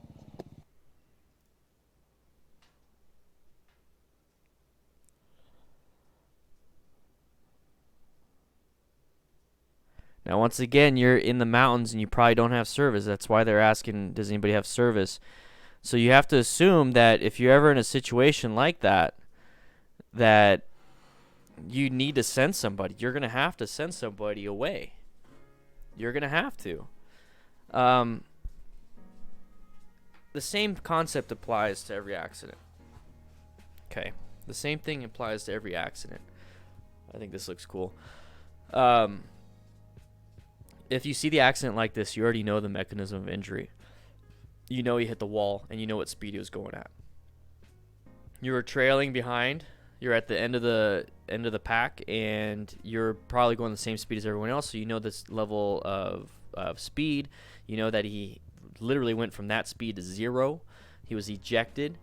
It was a frontal impact, so it should be going through your head what kind of injuries that could be. It could definitely be bilateral femur fracture, open book fracture to the pelvis. It could easily be upper extremity trauma. You know, when your hands hit the handlebars, they'll possibly break down like that. But he obviously, you know, hasn't. I keep saying obvious, but it's an obvious left arm fracture. So you already know that kind of stuff. So you should know, and he did know. He's like, oh crap, oh crap, oh crap, and that's huge. Like, that gut instinct should let you know how severe this really is, and then it should be confirmed by the fact that he has an obvious upper arm fracture. So at that point, this has to be a serious situation. It has to be. We're not friends anymore. Like, if I was in the back and this is my buddy that crashed, I'm not your friend right now. I'm here to take care of you. Now, I'm going to ask you, you know, is it all right if I touch you? Yeah? Okay, cool. Let me do what I need to do. You need to answer my questions. That's my type of bedside manner. So I'm not going to treat him like a friend. I'm going to treat him like somebody that I do care about, but I'm going to do my job. And my job is, I don't care if you're comfortable or not. My job is to keep you alive. And that's how you have to treat it. See the accident, you know it's a massive trauma, you need to take control, you need to take command, and you need to start sending people to do scene safety because you don't want to get hit. If you get hit, then nobody's taking care of anybody. So send somebody at least to control traffic one way, and then send somebody to go call 911. Let them know this is a massive trauma motorcycle accident. You don't need to say anything else. You can have the person be hysterical on the phone if you want. At the end of the day, you're getting people to get there quick. You just need to know where you're at. Okay, so send somebody up the next mile marker and then have them call and say, hey, he's after this mile marker on this road. So that's very important to know which road you're on and what area you're at. Okay, so now that you sent somebody to do that, you need to start doing your assessment. First things first, airway, breathing, circulation, ABCs. So is his airway open? Yeah, he's in pain. He's screaming it out. Is he breathing? Yeah, he's talking to me. Now I got to check for circulation if he's bleeding out. So while I'm talking to him, I'm also trying to figure out if he has any major bleeds, any critical life-altering, life-threatening bleeds. And when I say life-altering, you can lose a lot of blood and then get some brain damage, but that's a little bit later. But I'm going to check each limb. Obviously, his left arm is broken. So I don't even need to check that. It's obvious. I don't need to check where it's broken because it's just broken. All I need to do is check for his pulses. So I'm going to go down his right arm check his right arm. Any pain, any pain, any pain. So I'm talking to him while I'm doing this assessment. And while I'm talking to him, I'm trying to get a level of, you know, where he's at. You know, did he remember everything? Hey, man, what's your pain scale? Does this hurt? Can you feel me touching your fingers? Okay, start wiggling your fingers. Great, good, good, good. Then check his pulse, his radial pulse. Go down his left leg. Go all the way down, up into the groin and around his buttocks. Go around the leg and start asking him the same questions. Hey, man, you feel me touching? You feel me touching? Does this hurt? Does this hurt? No, no. Okay, push down on my hand like it's a gas pedal in the car. Good, good, good. Now lift up. Lift up on your toes. Pull against my hand. Good, good, good. And if you can, check for pulses, but now you're probably going to the next step. This is the rapid trauma assessment. Go to the next leg. Do the same thing. Now the arm that's obviously broken, you're going to do a quick look at it and see if it does have a pulse at the end of his hand. You know, the radial pulse. Okay, that's good to note, just in case. That's how severe it could be. At this point, I'm not checking his back. He's already on his back. He's in a position of moderate comfort, but I need to pad the void, so I'm going to take my jacket off. I'm going to take off whatever it is I have. You know, I'm going to tell my friends to take their jackets off and start padding the void. So, yeah, so he can be comfortable, but the fact is, if he rolls over, his head doesn't roll at the same time, he could have a spinal fracture. So I'm padding the voids to where he's kind of staying there. Think of it as like, you know, if you have kids, or if your parents did this to you, or whatever it is, you're laying in bed and you're laying on your side and you're kind of laying off all weird. You start packing pillows, you know, so that they never can move. That's kind of what you're doing there. That's kind of what you're doing here. And that's just to prevent them from moving, because he's breathing. He has an airway. No major bleeds right now. We're good. I'm going to pull out my medical kit that I've been carrying. I have this trauma kit that I have just in case. So now that I have a trauma kit and just in case, I'm going to pull out my trauma shears. Okay, so there's no obvious bleeding anywhere. He's not bleeding anywhere. I don't need to get my 4x4s and gauze and all that stuff. But I keep a SAM splint, which is a splint. I'm going to keep an eye out for this arm. Now, I'm going off of my scope of practice with that. Okay, so that's as an EMT, as a bystander, you need to understand kind of what we think about. You know, once again, think above and below of where you're supposed to be. Like as somebody that rides a motorcycle, before I became an MSF rider coach, I was thinking to myself, you know, what would somebody with more training do? You know, that's where we're trying to learn. Might not be able to do it all, but it's good to know. And that's kind of where we're at with the EMT stuff. So I get the trauma shears and I cut open his shirt, and I'd once again check his body, because he could have obvious bruising because he has broken ribs. He could start bruising right away. It's internal bleeding. So I check that, check his legs, and then expose the arm portion, and so I can get a good look. As an EMT, the reason why I say that is because right now it could be pinching off his artery and he's not having a pulse in his hand. If I reduce it and put it in the anatomical position, he could have pulses return. But all this so far, I haven't talked about moving him. I haven't talked about taking his helmet off. I haven't done any of that stuff, because that's not what matters. When I said I'm not here to be your friend, I'm here to make sure you stay alive. Taking your helmet off so you are more comfortable, moving you to the shade so you're more comfortable, I don't care. Now, I don't want you on the asphalt and get second, third degree burns, but I'll check that. You want shade? Okay, we'll have people stand around you and block the sun. I'm good with that. I'm not moving you 40 feet, 50 feet, smoking a cigarette around you, giving you water, taking your helmet off, letting you sit upright. I'm not going to do that. So at that point, he's breathing, he's talking. He doesn't have any massive blood that you can control. So now you just sit there. You literally sit there. That's it. You wait till EMS show up. You check on him every five minutes. He's a critical type patient. Check on him every 5 minutes. Make sure he's breathing. Talk to him. That's it. That situation, that's all you can do. Obviously, when they moved him to the shade, there was nothing for him to do anyways. Jerry Lewis, thank you. Thank you, man, for becoming a patron. There was nothing you could do in the shade. You sat him down, and that was it. But you compromised a lot of things to do that. So don't move them. All right, sorry I got a little soapbox. This is my soapbox. It's my soapbox camera. All right, so we're gonna go over what you guys like. Thanks, Mr. Nick. Thank you so much, guys. You guys are insane.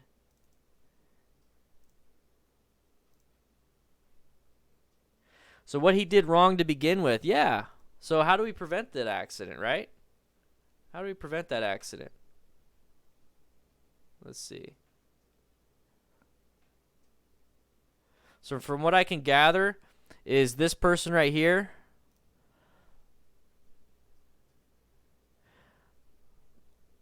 What I can see from here is that she moved out of the way because there's some gravel. He decided to do the same thing.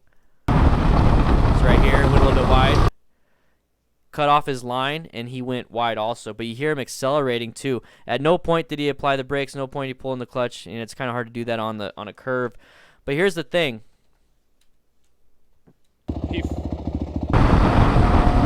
You guys are following too close. Following too close in a group. Going this fast on a turn like this. So what caused this person right here to take evasive maneuvers? They had to kind of get out of the way, change lane positions. There's gravel in the road.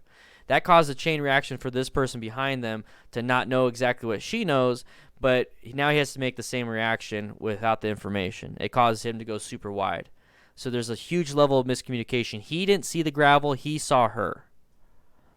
If you're spread out enough, this person will see the gravel. Katrina. Holy crap. Once the patches come out, the DDFM legends receive the patch. Holy crap, Katrina. Got the super chats, got the memberships, got the best of the best of the best patron tier. Oh my gosh. DDFM legends get a bunch of perks. You're going to get yourself a patch when it comes out. It's coming out soon. Thank you, Rosemary and Robert. Patches are going to come out. You're going to get one. Damn. Amazing. Amazing. So spread out. You need to spread out. So this person needs to be further. This person could be here, but this GROM needs to be back because this GROM, the person that's riding, Frank, couldn't see the gravel. Can only see the person in front. So when you're spread out enough, you're riding your own ride, you can see the gravel too.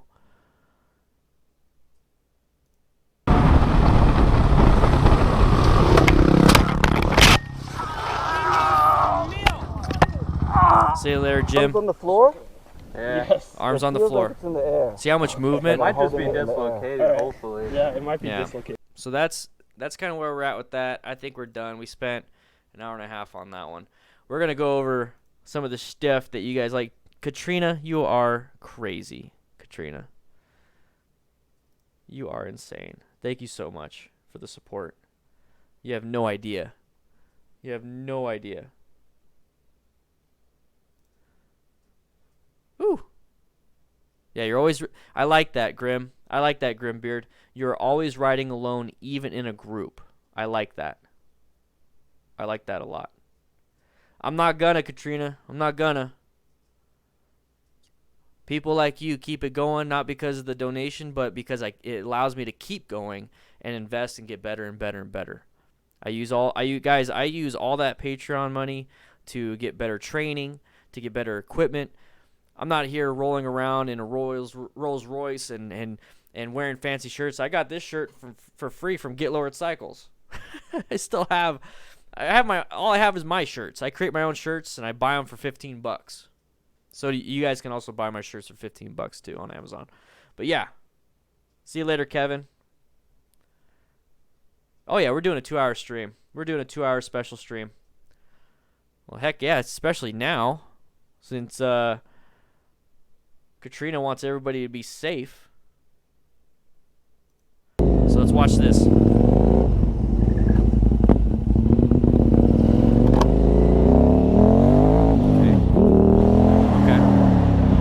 Turn, good.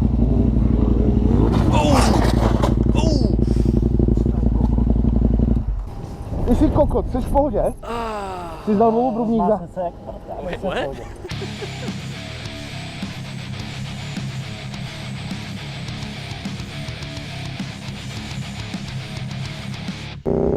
Alright, his point of view. Oh, wheelie, there it is.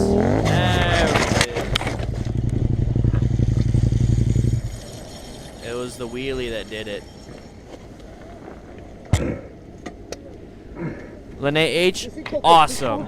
So happy for you. I don't know what that. Okay. Massive impact.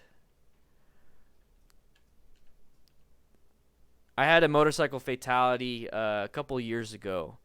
It wasn't like this where it was a wheelie, but it was a drunk person on a motorcycle turning right on a major road.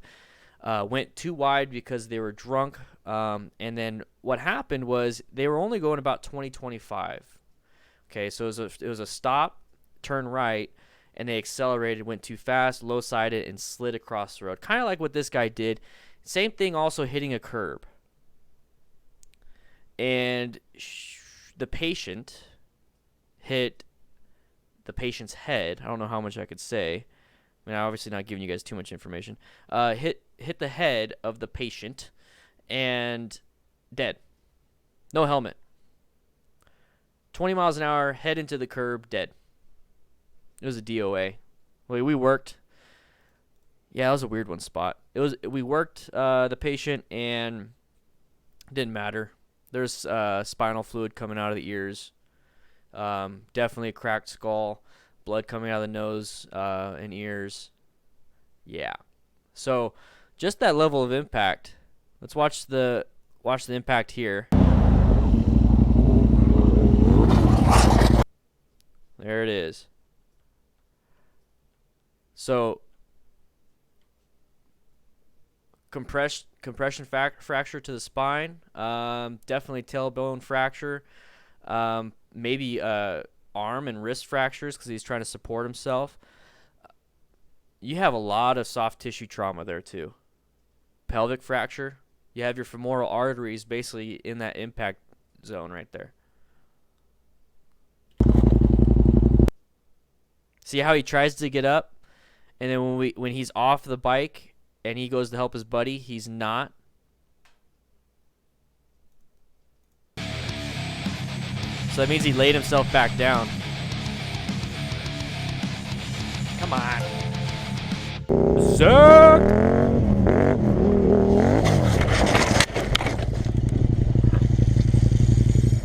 So he tries to get up,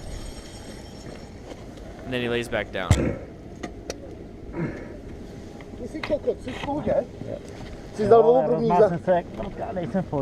So he's talking. Yeah, exactly. No. Do not remove your helmet. No. Love that. She knows what's up. So he's talking, breathing. That's all we know so far. The head is not hit, but ass, coccyx. So that's actually the medical term. So I think it's just lost in translation here. His coccyx is the tailbone. It's your tailbone. So it might have just translated to the medical term.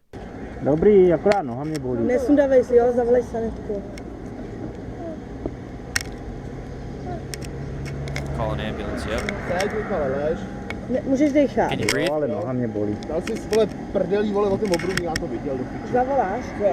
Okay, we're not going to watch that part. They like zoomed in on her. That's very inappropriate. This guy obviously edited this and zoomed. I don't like that. That's disrespectful.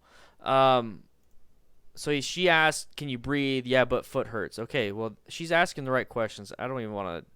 Is that all he did? Yeah. Okay. Screw him. Oh!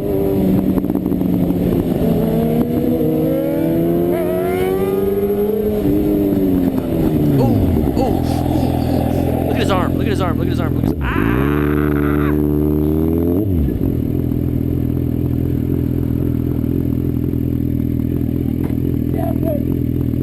Yeah, I'm good. That's road rash. Alright. I'm an idiot, yeah.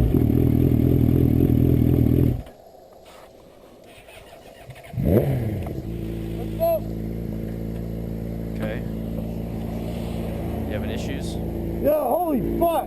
What? Look at your front wheel! His front wheel, okay. I just saw his road rash, though. See if I can get it right on a good spot. All right. There's redness in his arm. It's all the way down the side of his arm.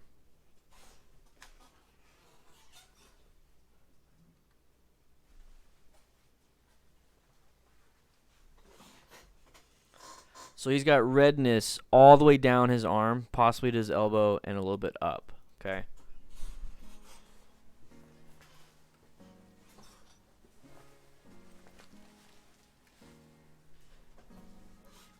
All right. What do you think all this is right here? What do you think all this is? There's armor, and it goes all the way down here. It's abrasion resistant, and there's armor going above the elbow down to the forearm. Right? Wear your gear. They're specifically designed for these impact points.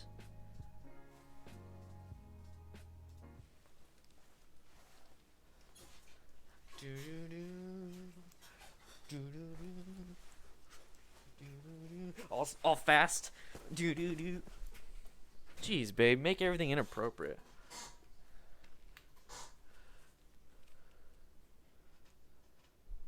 So inappropriate.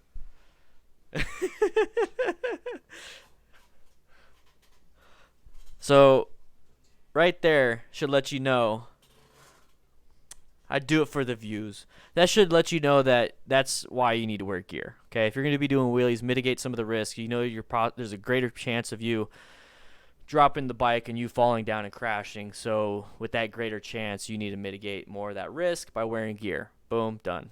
Look, your front wheel. Is it bent? Yeah, a little, but you're all right. You're holding there. Let's get out of here.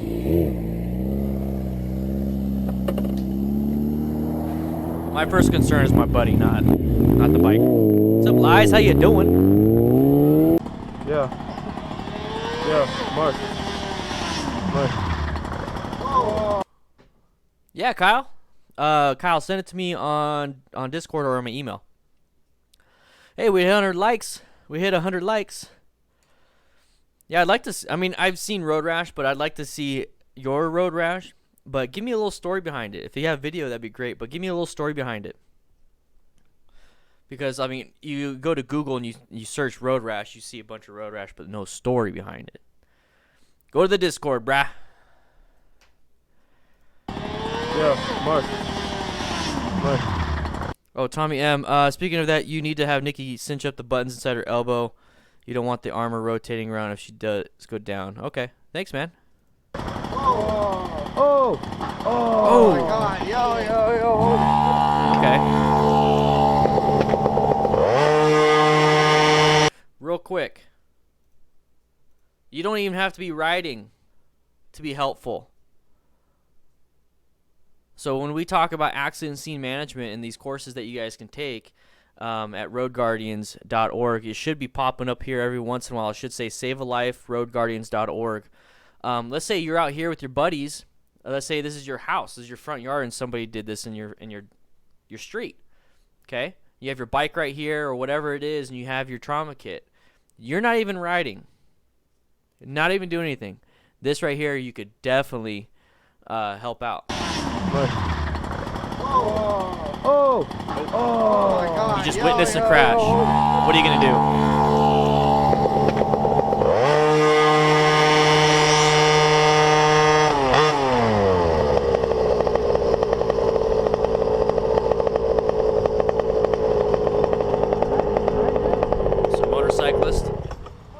Damn, dude.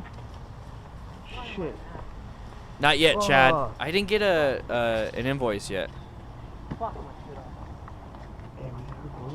Is that recording?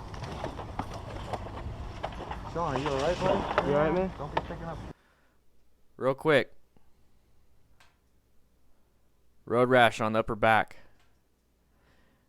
So there had to have been contact with the road with his upper back near his neck. If there's contact, let's do an assessment and make sure that there is no major impacts. This is a telltale sign that he definitely did touch the ground with that portion of his body. The armor should be Katrina. Good question. So how tight should the jacket be? Mine's a medium and does sit a bit loose. Should the armor be tight against the skin?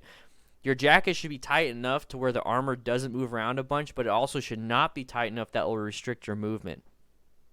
So if you're riding on the bike, it shouldn't be so tight where that's as far as your arms go, and you still can't reach the handlebars. And it shouldn't be so loose that the elbow armor is, next to your wrist or, on the underside of your arm. So they have these things. Let's go. That was a good question. That's a good question. Now, this is your tip for the day, brought to you by Katrina. My jacket. All right. So that's what he was talking about. I think, was it Tommy? Was that you that said it? You said something about Nikki needs to do it. Yeah.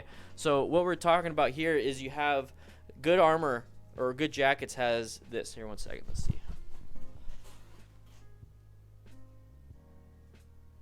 There we go. I got a DSLR now, boys. Look at 98 525. Cool. Right here. This right here will cinch up the inner portion of your elbow. So right now, good armor or good jackets have these. There's usually a third, but you can go from here to here, and it'll actually tighten up where the armor goes against your skin. So all you have to do is that.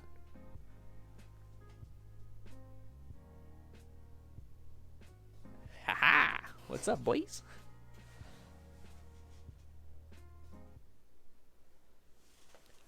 You don't want it so tight that you can't move your arm. Okay? And I see some people say my armor doesn't do that. A lot of the leather jackets don't. Leather jackets are not very adjustable. Unless you get like something crazy that's really expensive, because that's how they add in a lot of those features. Mesh jackets. That jacket was only 100 and something. It was sub 200. Good jacket. Very good jacket. Speaking of armor, what do you think of airbag vests? I think they need to come down in price, but they're almost worth it to me, to be honest. Like, damn, bro. I'm an asshole. Sean. Wait, you locked the brakes? Yeah, couldn't fucking stop it. Just kept sliding. Did you use the front brakes at all? Yeah. So he's got road rash on his elbow and his back.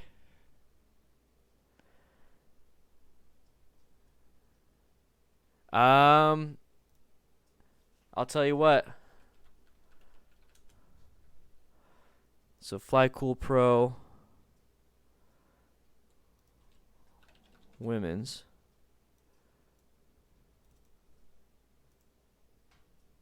This is the one Nikki has. And oh, it's pink. It comes in pink. So this is the one Nikki has.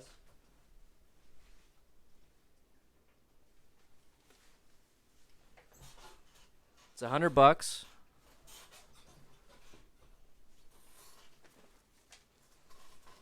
It's a mesh jacket, so it's good for summer.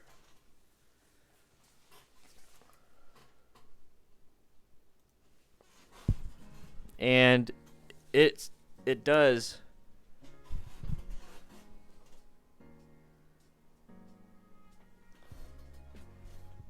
come with the snaps, so she can adjust it, and that wraps around. Here's the armor, so it makes it to where it's tighter on her arm.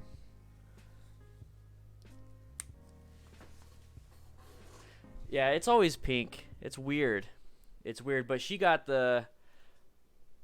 she must have got the white one, because there must have been a white one, but that's what she has right there.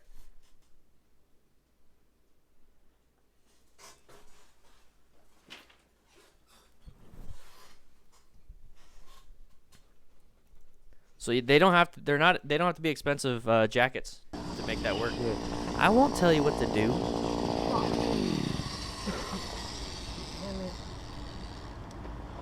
The bike's dead. You got it again? I got it. I got the whole thing. Oh. I got the entire thing, dude. I was looking right at you the whole time. Damn it. fast.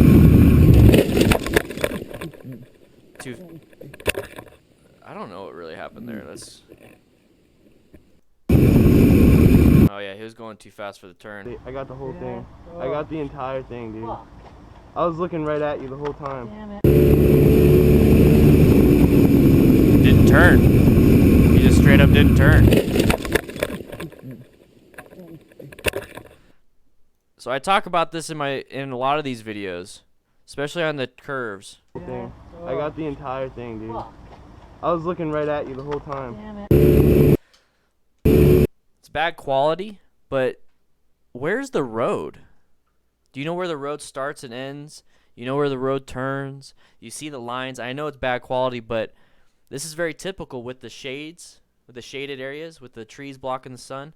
It really camouflages the ground. It really makes it hard for you to pick a line. It makes it hard for you to find debris in the road. This right here camouflages a lot of problems that are on the road.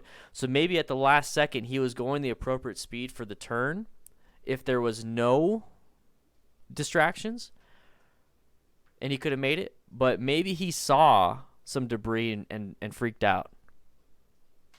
Maybe he was going too fast for the turn and we just don't know it. I mean, we don't know all these things, but I'm going to tell you what, one of the huge things that is pointed out to me right here is the fact that this is camouflaging the road and it's messing up his line and he wasn't prepared for it.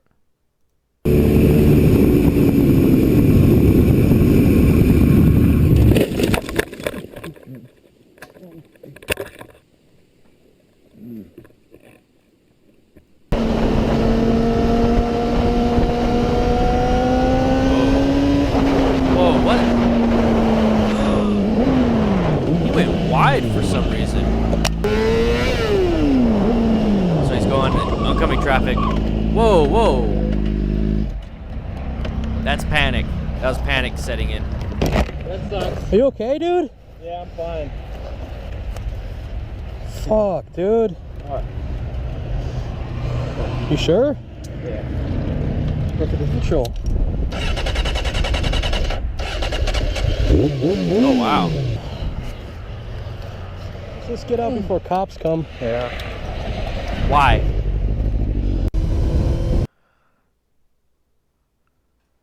I don't understand that. Guys, well, this right here, you can definitely tell he's probably going over the speed limit. This is a single vehicle crash. A lot of times cops, they're just like, well, we're not going to write you a ticket because, I mean, you're obviously not intoxicated. You're not, nothing like this. And a lot of times they don't write people crashes, like, especially in a single vehicle, because they're nice people. They're like, man, you already got enough to deal with. I'm not going to add a ticket to it. Hopefully you learned your lesson. You get a lot of that. Yeah, so they might not have their endorsement. Then the cop will be like, well, yeah, then I'm going to fine you for this, fine you for that. So if you guys are, if you have proper insurance, just the bare minimum insurance, so it's legal. That's not what's recommended, but if you have that, if you have your endorsement, then what are you worried about? They're there to help you. So maybe not one of these guys, or maybe he didn't have his endorsement, maybe, you know what I mean? So you start thinking that way. So when I see this kind of stuff, I'm like, yeah, KDD, exactly. So he could also have a warrant or something. We don't know. But that should give you an idea of this type of situation. I don't like to ride with that kind of situation. I'm here to help you. I'm not... You guys don't do that. I understand life choices and everything, but I mean, if you're going to be riding without any gear, you're already making bad choices there. You're not making good choices here. Let's not do that. So I'm going to try to see what happened here. So he's going through the turn. He's doing it okay. He's doing good. He's going wide. He just went wide. I think he was just going too fast for the turn and he didn't counter steer enough. That happens. There was absolutely nothing that was wrong with the traction, it looked like. His lean angles was okay, but he obviously wasn't counter steering enough. He might have went too fast for that level of turn for his skill. Once he got to this point, he started straightening up, and then he started really going off-road. But there was nothing in the road, nothing in the way.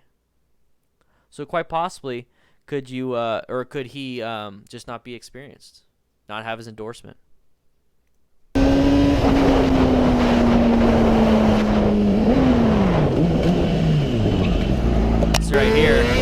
watch this.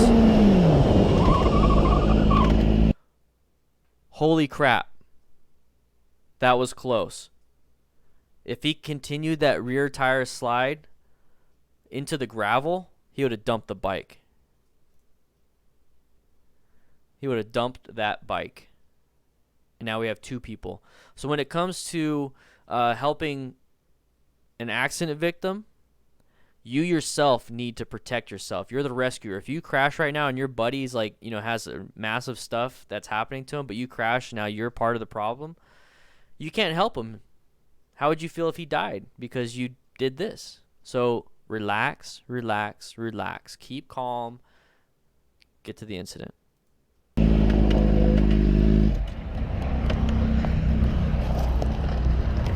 That sucks. Are you okay, dude?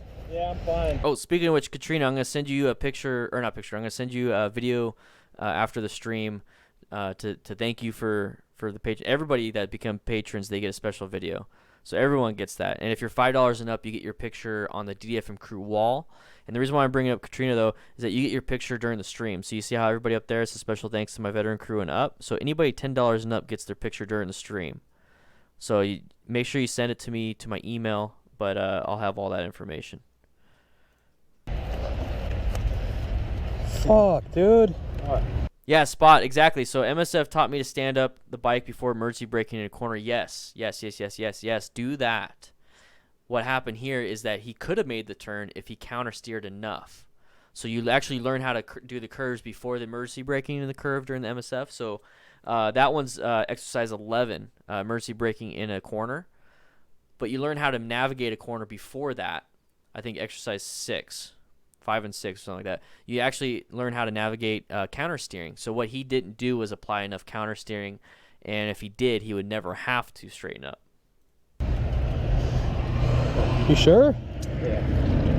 Go to the neutral.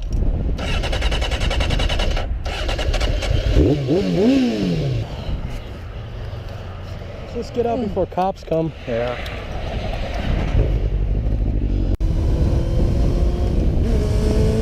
That was a shift. Ooh, way too much lane angle. Oh, he got ejected. He got ejected. I think I might be able to pause it on a frame. All right.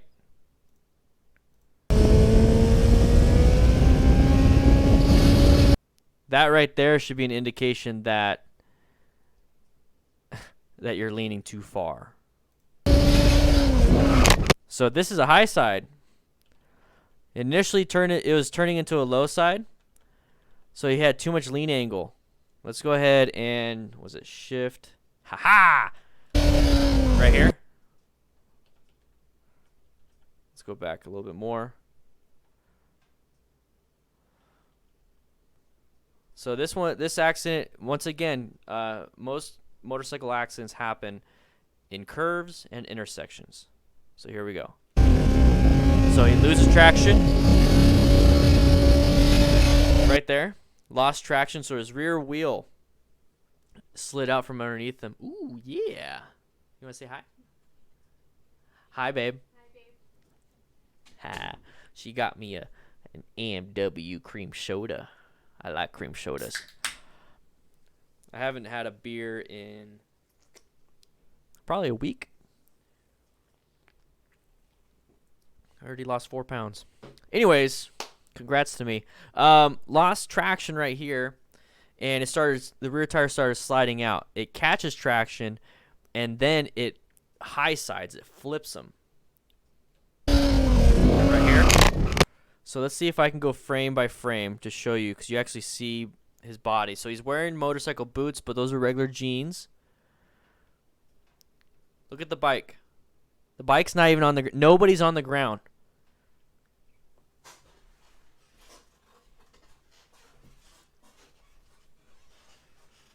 .282. It might be kilometers. So 280. That's way too much. Kilometers to miles per hour. No, there's no way he's going 175 miles per hour. No way. I like my diet. So him and the bike is not even on the ground. The bike is upside down. The bike is upside down.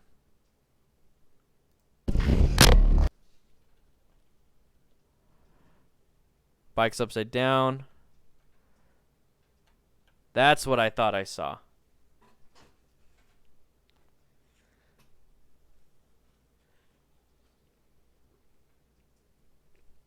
That's one thing I found about action cameras and stuff, is that if you throw it, at some point there's going to be a frame that will catch you. That's a lot of force. The mechanism of injury here, massive. Yeah, Rosemary. Massive trauma. Massive, massive, massive, massive trauma. Yep.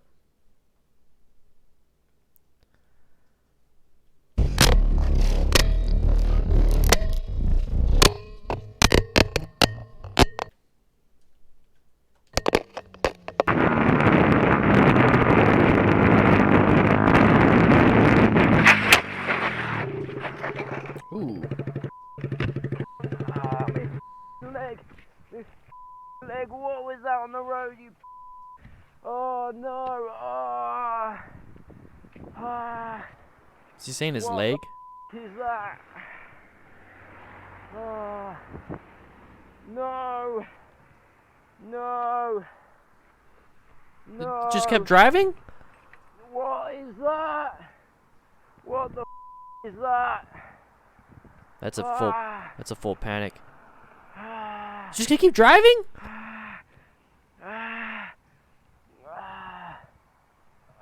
My legs. My legs. My legs. My legs. Are you fucking? These people are driving by? Oh, what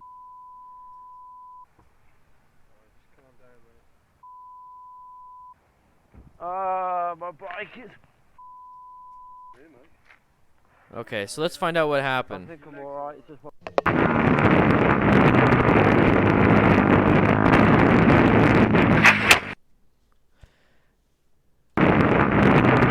Let's do.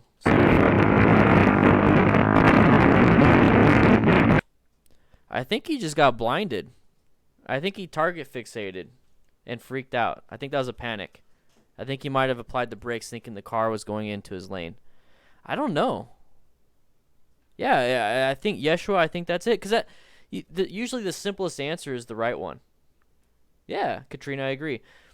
So think about this in your own personal riding. That this could happen to you, not necessarily the crash, but the panic, right? The panic of, oh, it's in a turn, a car's coming, it's at night, that blinded my eyes. So just be aware of this. So if you make a panic move of applying the brakes, you know, that's what I was thinking too, the dark patch. But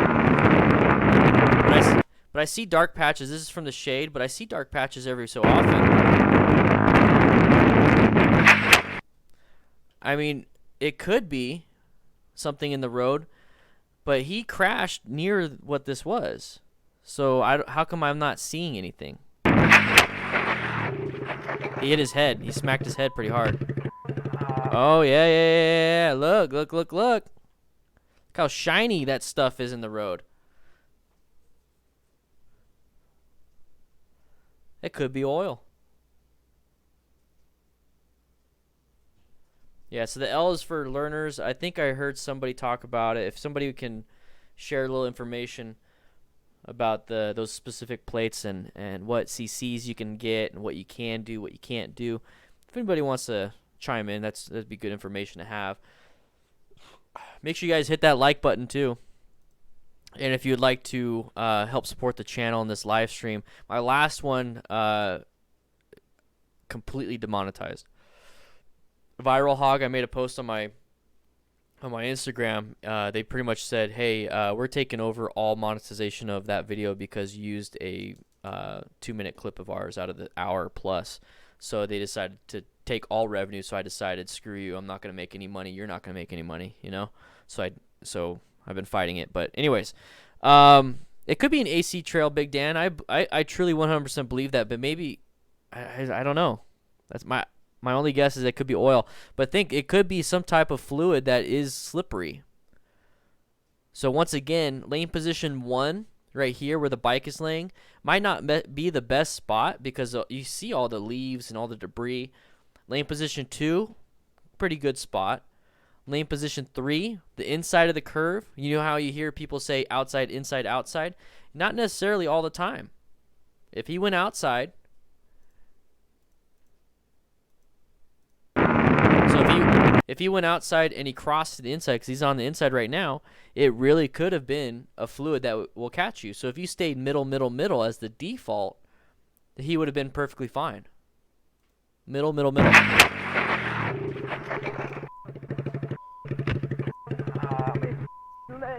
This leg, what was that on the road, you? Oh no! Oh. He hit his head really hard. What the is that? Oh. Could have just lost traction, No. Carter. No. See, look at it. It's a good flow all the way. I wonder what that is. What is that? What the is that? I wonder at some point they talk about it. No, they don't. I just don't like the fact that nobody's stopping to help. Dude obviously just crashed right in front of you. Obvious pain. I don't think he's faking it. Yeah, he said, Christian, he said, what is that in the oil? It's, or in the road, oil. Yeah, quite possibly.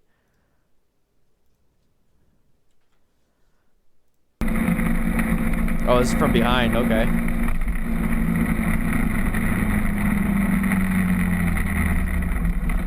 Oh.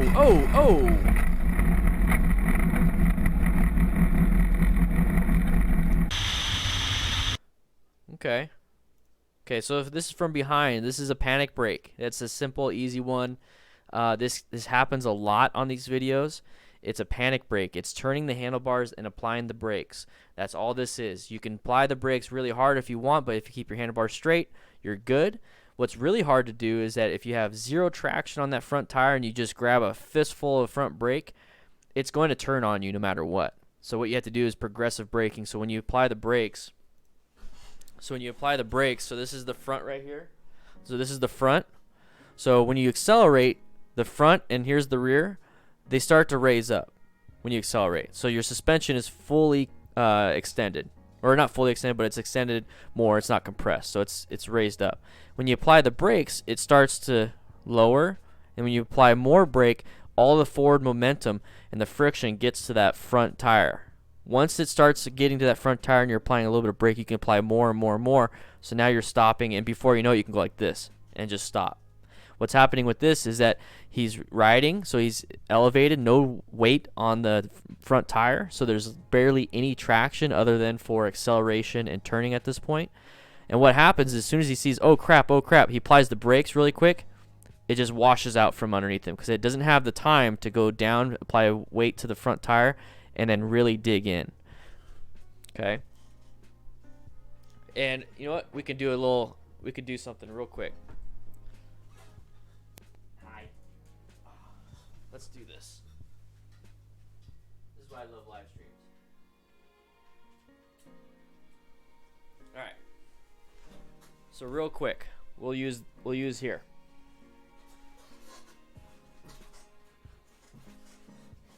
Okay. You ready? So I can slide my hand pretty easy, right? I'm barely just like gracing the counter. So I can slide my hand pretty easy, right? I'm gonna put a little bit of weight. So I'm going to put a little bit of weight right here. It's a little bit harder to do. You put a lot of weight down, so my hand is like pushed down on the desk. Now try to move it. Look at, I'm like freaking shaking the whole desk. That is how traction works, everybody. That is how traction works. It only works with weight because it needs friction. It needs weight transfer. So what he did is he pulled the brakes without any weight transfer. And when he applied the brakes, when it's like this, it'll just slide. If he's applying more and more and more brake pressure and more weight, it's stuck. It gets stuck. You could try that out at home very easily.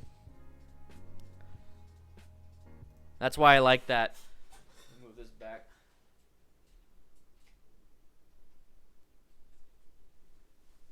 That's why I like that exercise, because you could do it right there. Is it better to apply rear brake slightly before front brake to minimize the risk? Apply both brakes at the first. You apply both brakes, and once you feel that weight transfer to that front tire, you can actually start minimizing a little bit of the rear brake and start applying a lot more front brake. I actually have that. I have a video on how to do that on ddfmcrew.com.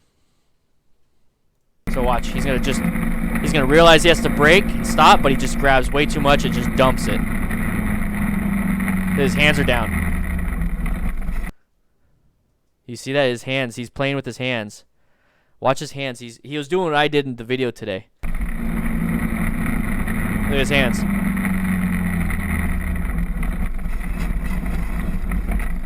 Yep. So now we're gonna go a little bit slower.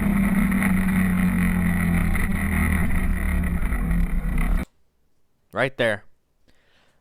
He's not turning. It's the fact that he applied too much front brake that he lost all traction to that front tire. And since he lost all traction to that front tire, physics is going to take over, and he has any type of lean angle, it's going to turn to that way. That's what happens. Right there. The ankle. Ouch. Right there. Hands came out. Not wearing gloves. Ouch. Head hit. Ouch. Bike landed on his leg and stayed there for a quick second.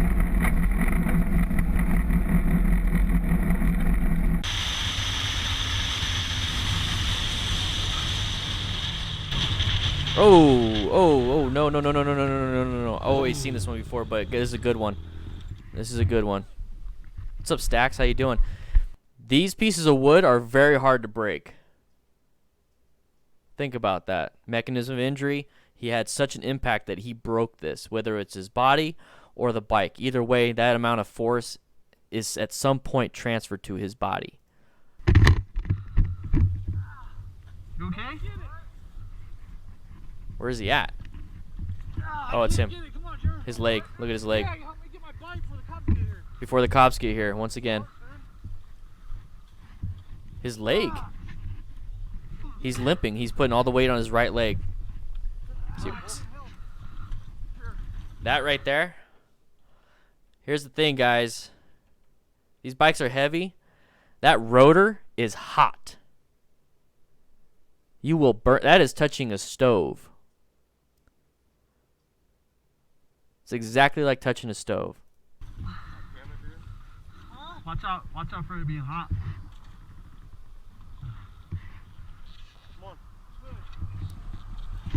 Nope, he burned his hand. He just burned his hand. You see that? This guy right here, he just burned his hand. Watch. See that?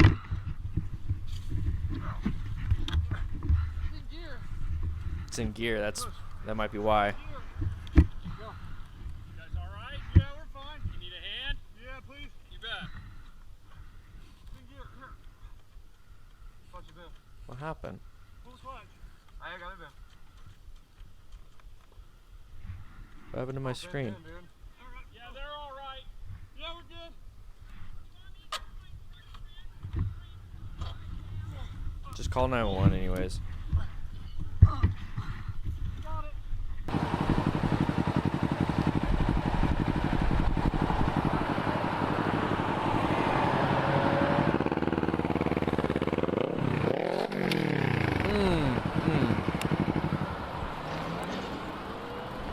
That's one of my biggest fears when riding with Nikki, that this will happen.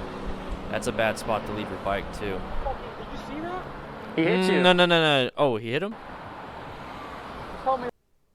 Wait a second.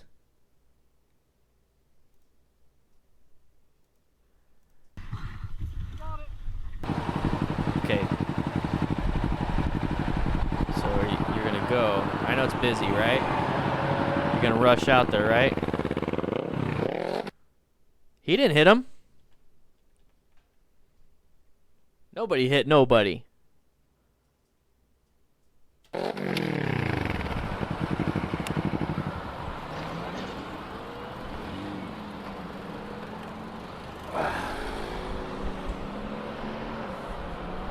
you see that? He hit you. help me lift it up. Yo, is it recording? I don't know. Is it Didn't hit him. blinking? Definitely didn't hit him.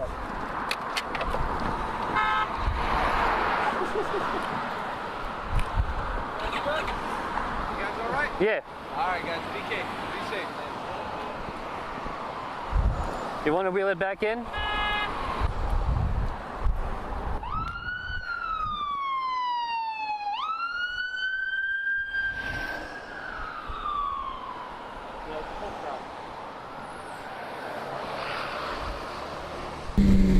All right, so let's go back to that one and what happened. Let's see where the SUV came from. SUV's right here. Okay.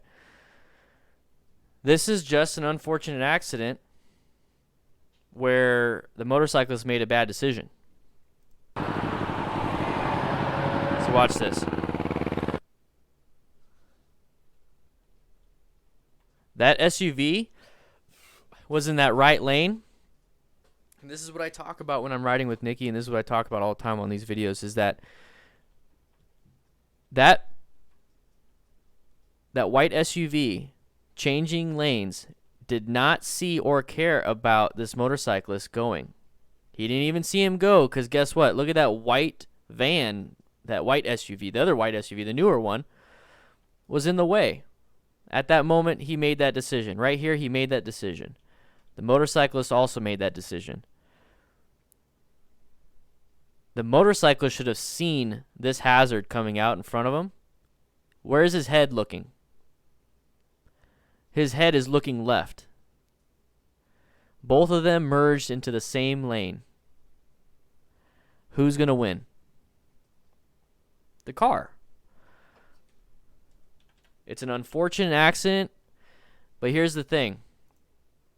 When there's a bunch of traffic, there's the SUV that caused the accident, I guess. There's a bunch of traffic backed up in this right lane, and there's free-flowing traffic in this inside lane. That's your lane that you're going to merge into.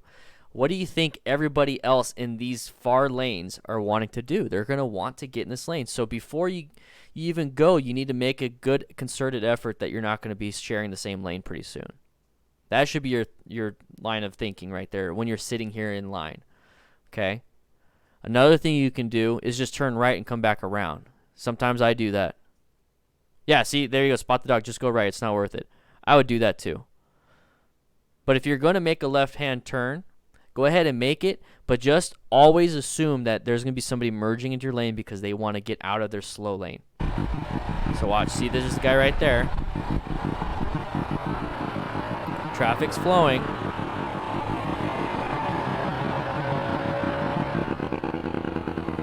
He starts to go. He starts to merge too. Is this guy with the camera looking at any other cars in his right side? No, he's looking for this. So is the other guy. That right there is a fistful of brake while turning the handlebars. So he's in the middle of a turn, so he's already turning the handlebars, but he grabs a fistful of brake. That right there is not what you should do. You should be just slowing down, because you know for a fact that there's no traffic. There's just this one car, but he's in this lane. So you're looking forward. You should know that there's nothing here. So you can actually stop right here for that quick second, because we're on motorcycles. We can accelerate out of the way and then go. But do not try to slam the brakes and turn at the same time. You'll wash out, and then you're not going to learn anything if you blame the car. These videos, these live streams that I'm doing with you guys, we're not sitting back saying, you know, what could the car have done differently? What could that guy, why, let's all get angry at the car. At no point am I getting angry at the car. I just understand why he did it. It's not a good move. It wasn't, you know, good with the motorcyclist. He should have saw the motorcyclist. He should have done his own situational awareness of, you know, if I go, it looks like these motorcyclists want to go, so I got to make sure I go and they don't get hit, but I also got to watch out for the car behind me so I don't get hit, and I'm going to merge into this lane so I don't hit anybody cars in there because I'm merging. So, yeah, he should have done that too. I do that. I do that in my car because I've been doing this in the motorcycle for so long. I've been doing it as an EMT, driving an ambulance for so long, driving the fire truck. I have this level of knowledge in situational awareness or anxiety or paranoia, whatever you want to call it. I have it. And it's because I've been doing it over and over and over again. I just want to point out these things to you guys so you can actually start thinking in terms of driver behavior. That driver wanted to merge because he's stuck in a shitty lane and there's free-flowing traffic, so he's going to go. He didn't see the motorcyclist. The motorcyclist didn't see that car either. The motorcyclist decided to dump the bike. The car just kept going.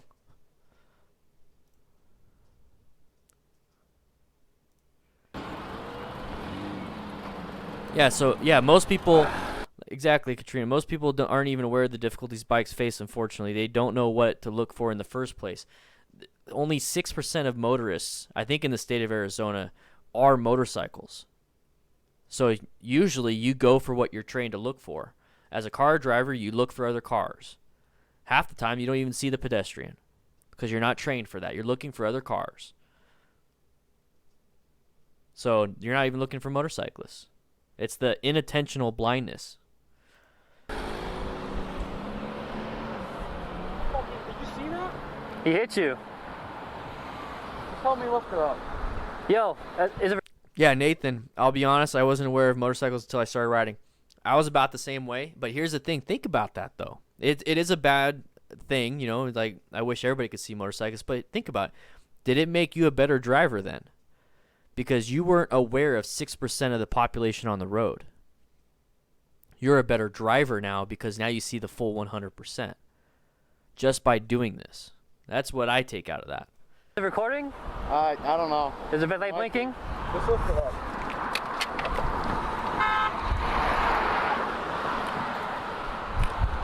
You guys all right? Yeah. All right, guys. Be safe. You want to wheel it back in? If you guys would like to help support the channel, click this link. It's $5 a month, but you get really cool emojis. Rosemary's got it. Katrina just became the latest one. And it really helps out the channel. Oh, he washed out.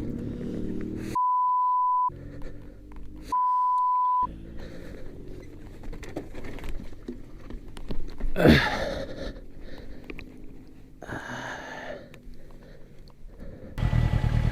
let's see if I can still write this thing. Exactly, Alexa. Oh.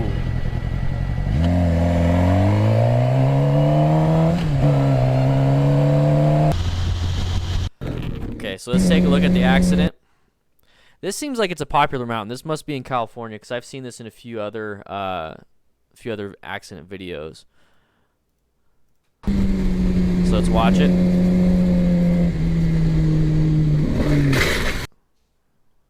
He just lost traction. I think he accelerated right in the middle of the turn.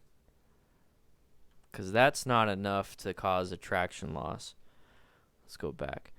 Yeah, no problem, Tinkers. No problem. Get gear, guys. Do not sign up for Patreon. Do not sign up for anything. Do not donate anything money-wise if you don't already have your gear. Do not do that. I want you guys to buy gear, okay? So I think he just lost traction. There might have been debris in the road because his lean angle and everything looked fine. Maybe he's going too fast, but look how much of a blind turn this is. This is the problem with road racing is ground could be crap. Your tires could be low PSI, could be crap. You can't see around the turn. If you do crash, you skid. That was his head hitting. Your bike skids into oncoming traffic. You get hit by another car. See, I'm trying to see what the ground looks like. Sorry, I'm doing... I think somebody said zoom, zoom, enhance, zoom, enhance. That's what I'm doing. Yeah, so somebody said tires look bald. Oh, yeah, kinda. Let's go back a little bit.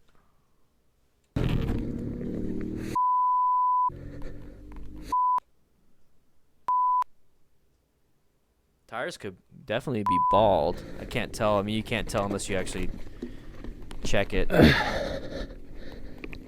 He's leaking fluid. That's radiator. That's green. But this is just slid. It just could be because it was tipped over. I wonder if these are CE rated. If they are, then that's fine. Okay, let's see if I can still rate this.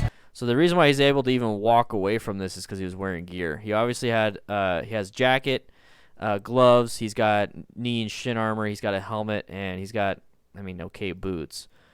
They might be moto shoes. Is that California? That's California.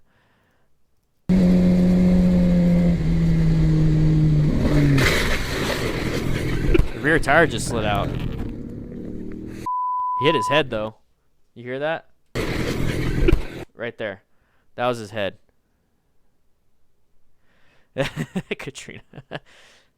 It could be just gravel. Could have just been gravel because, you know, he's doing a turn right next to a cliff.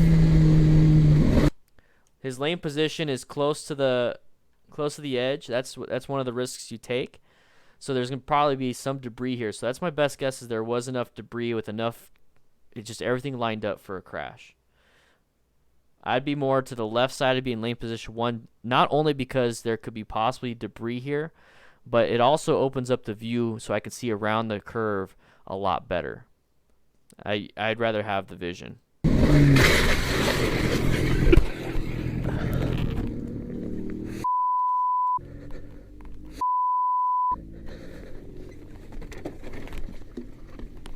Okay,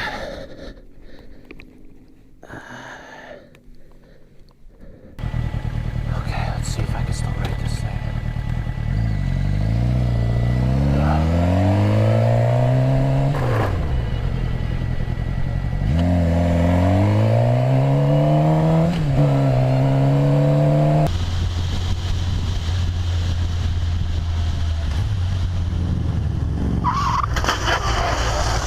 Front brake.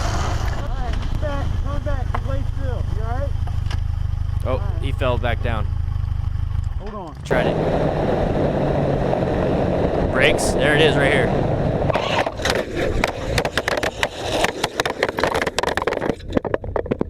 You can now see the aftermath of what happened to Thad's bike.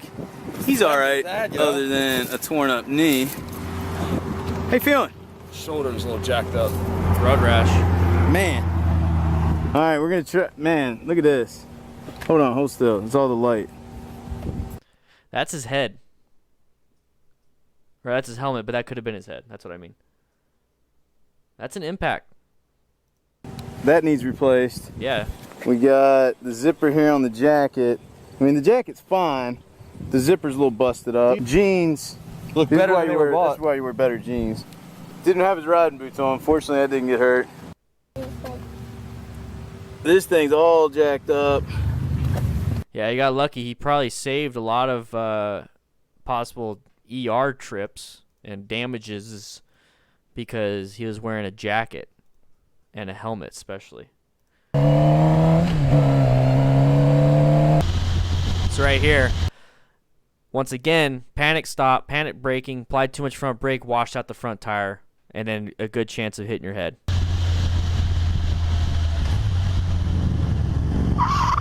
That's it.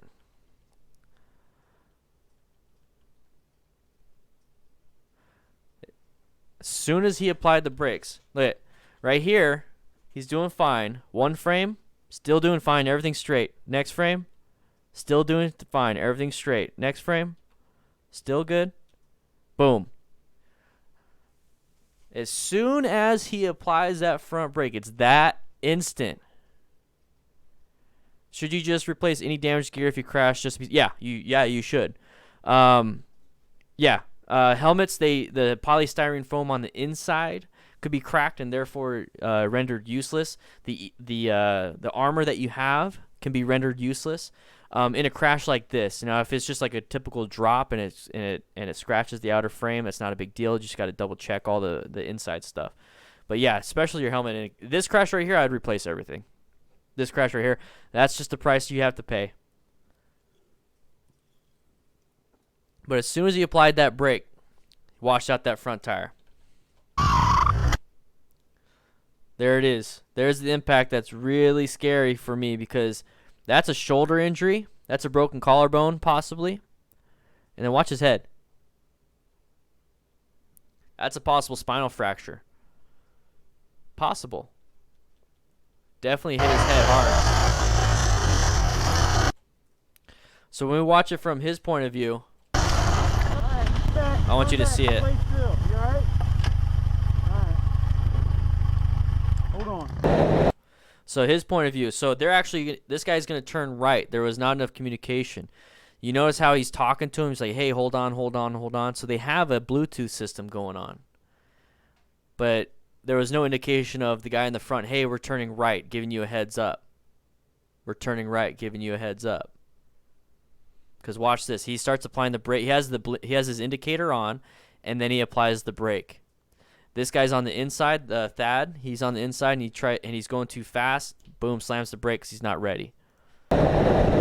Indicator, brakes. Oh, crap. As soon as he saw that, as soon as he saw his buddy turn, watch this. So as soon as the guy in the front has a little bit of lean angle, that's when the brakes applied, and that's when Thad crashes. Right here.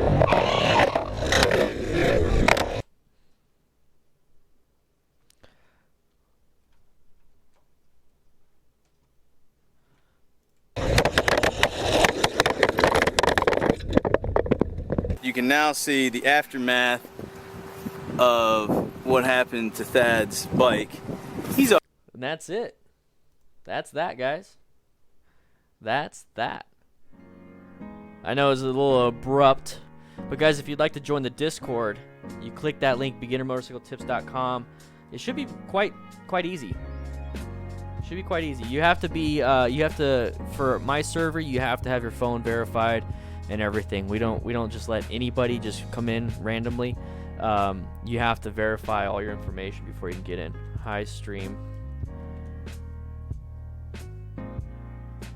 So guys, if you do any super chats during the stream, it automatically posts up on the Discord. It automatically posts up on the Discord and lets everybody know what you did. Anybody got $1? Let's see if I can donate to myself. Anybody got $1? Can I? Oh, I can't. I think I've tried that before. Let's try. Buy and send. Oh yeah, you lost your pink name. Can I donate to myself?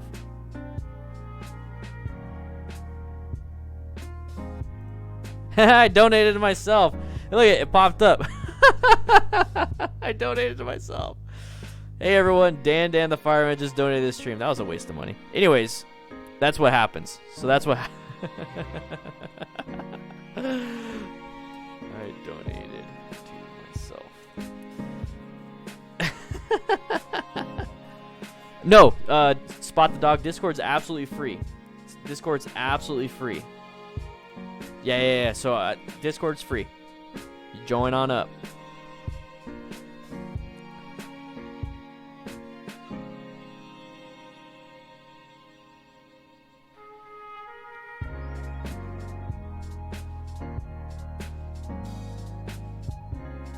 Yeah, join up.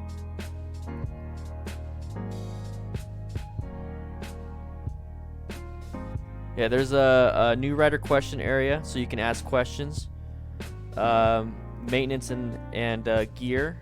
I have a mental health section. I'm not gonna post that up here, but we have motorcycle media, so everyone's just sharing their pictures and stuff of their bikes. Pretty cool. Patrons do get access to the crew lounge though, so it's like a little special lounge. But yeah, the lounge here, everybody sees. Free.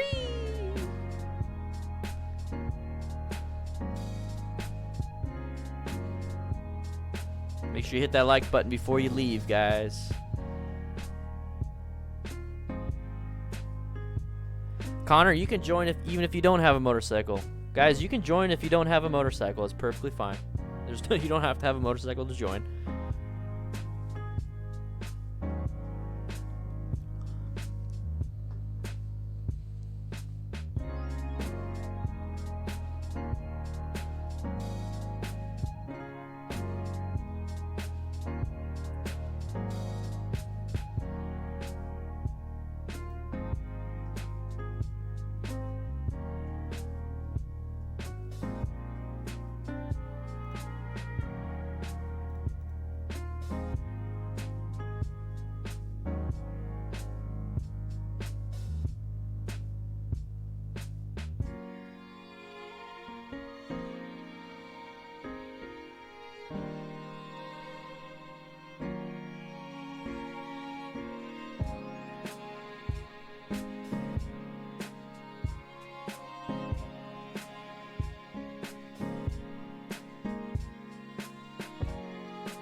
Carter, not yet. I'm gonna get some D30 armor for my back.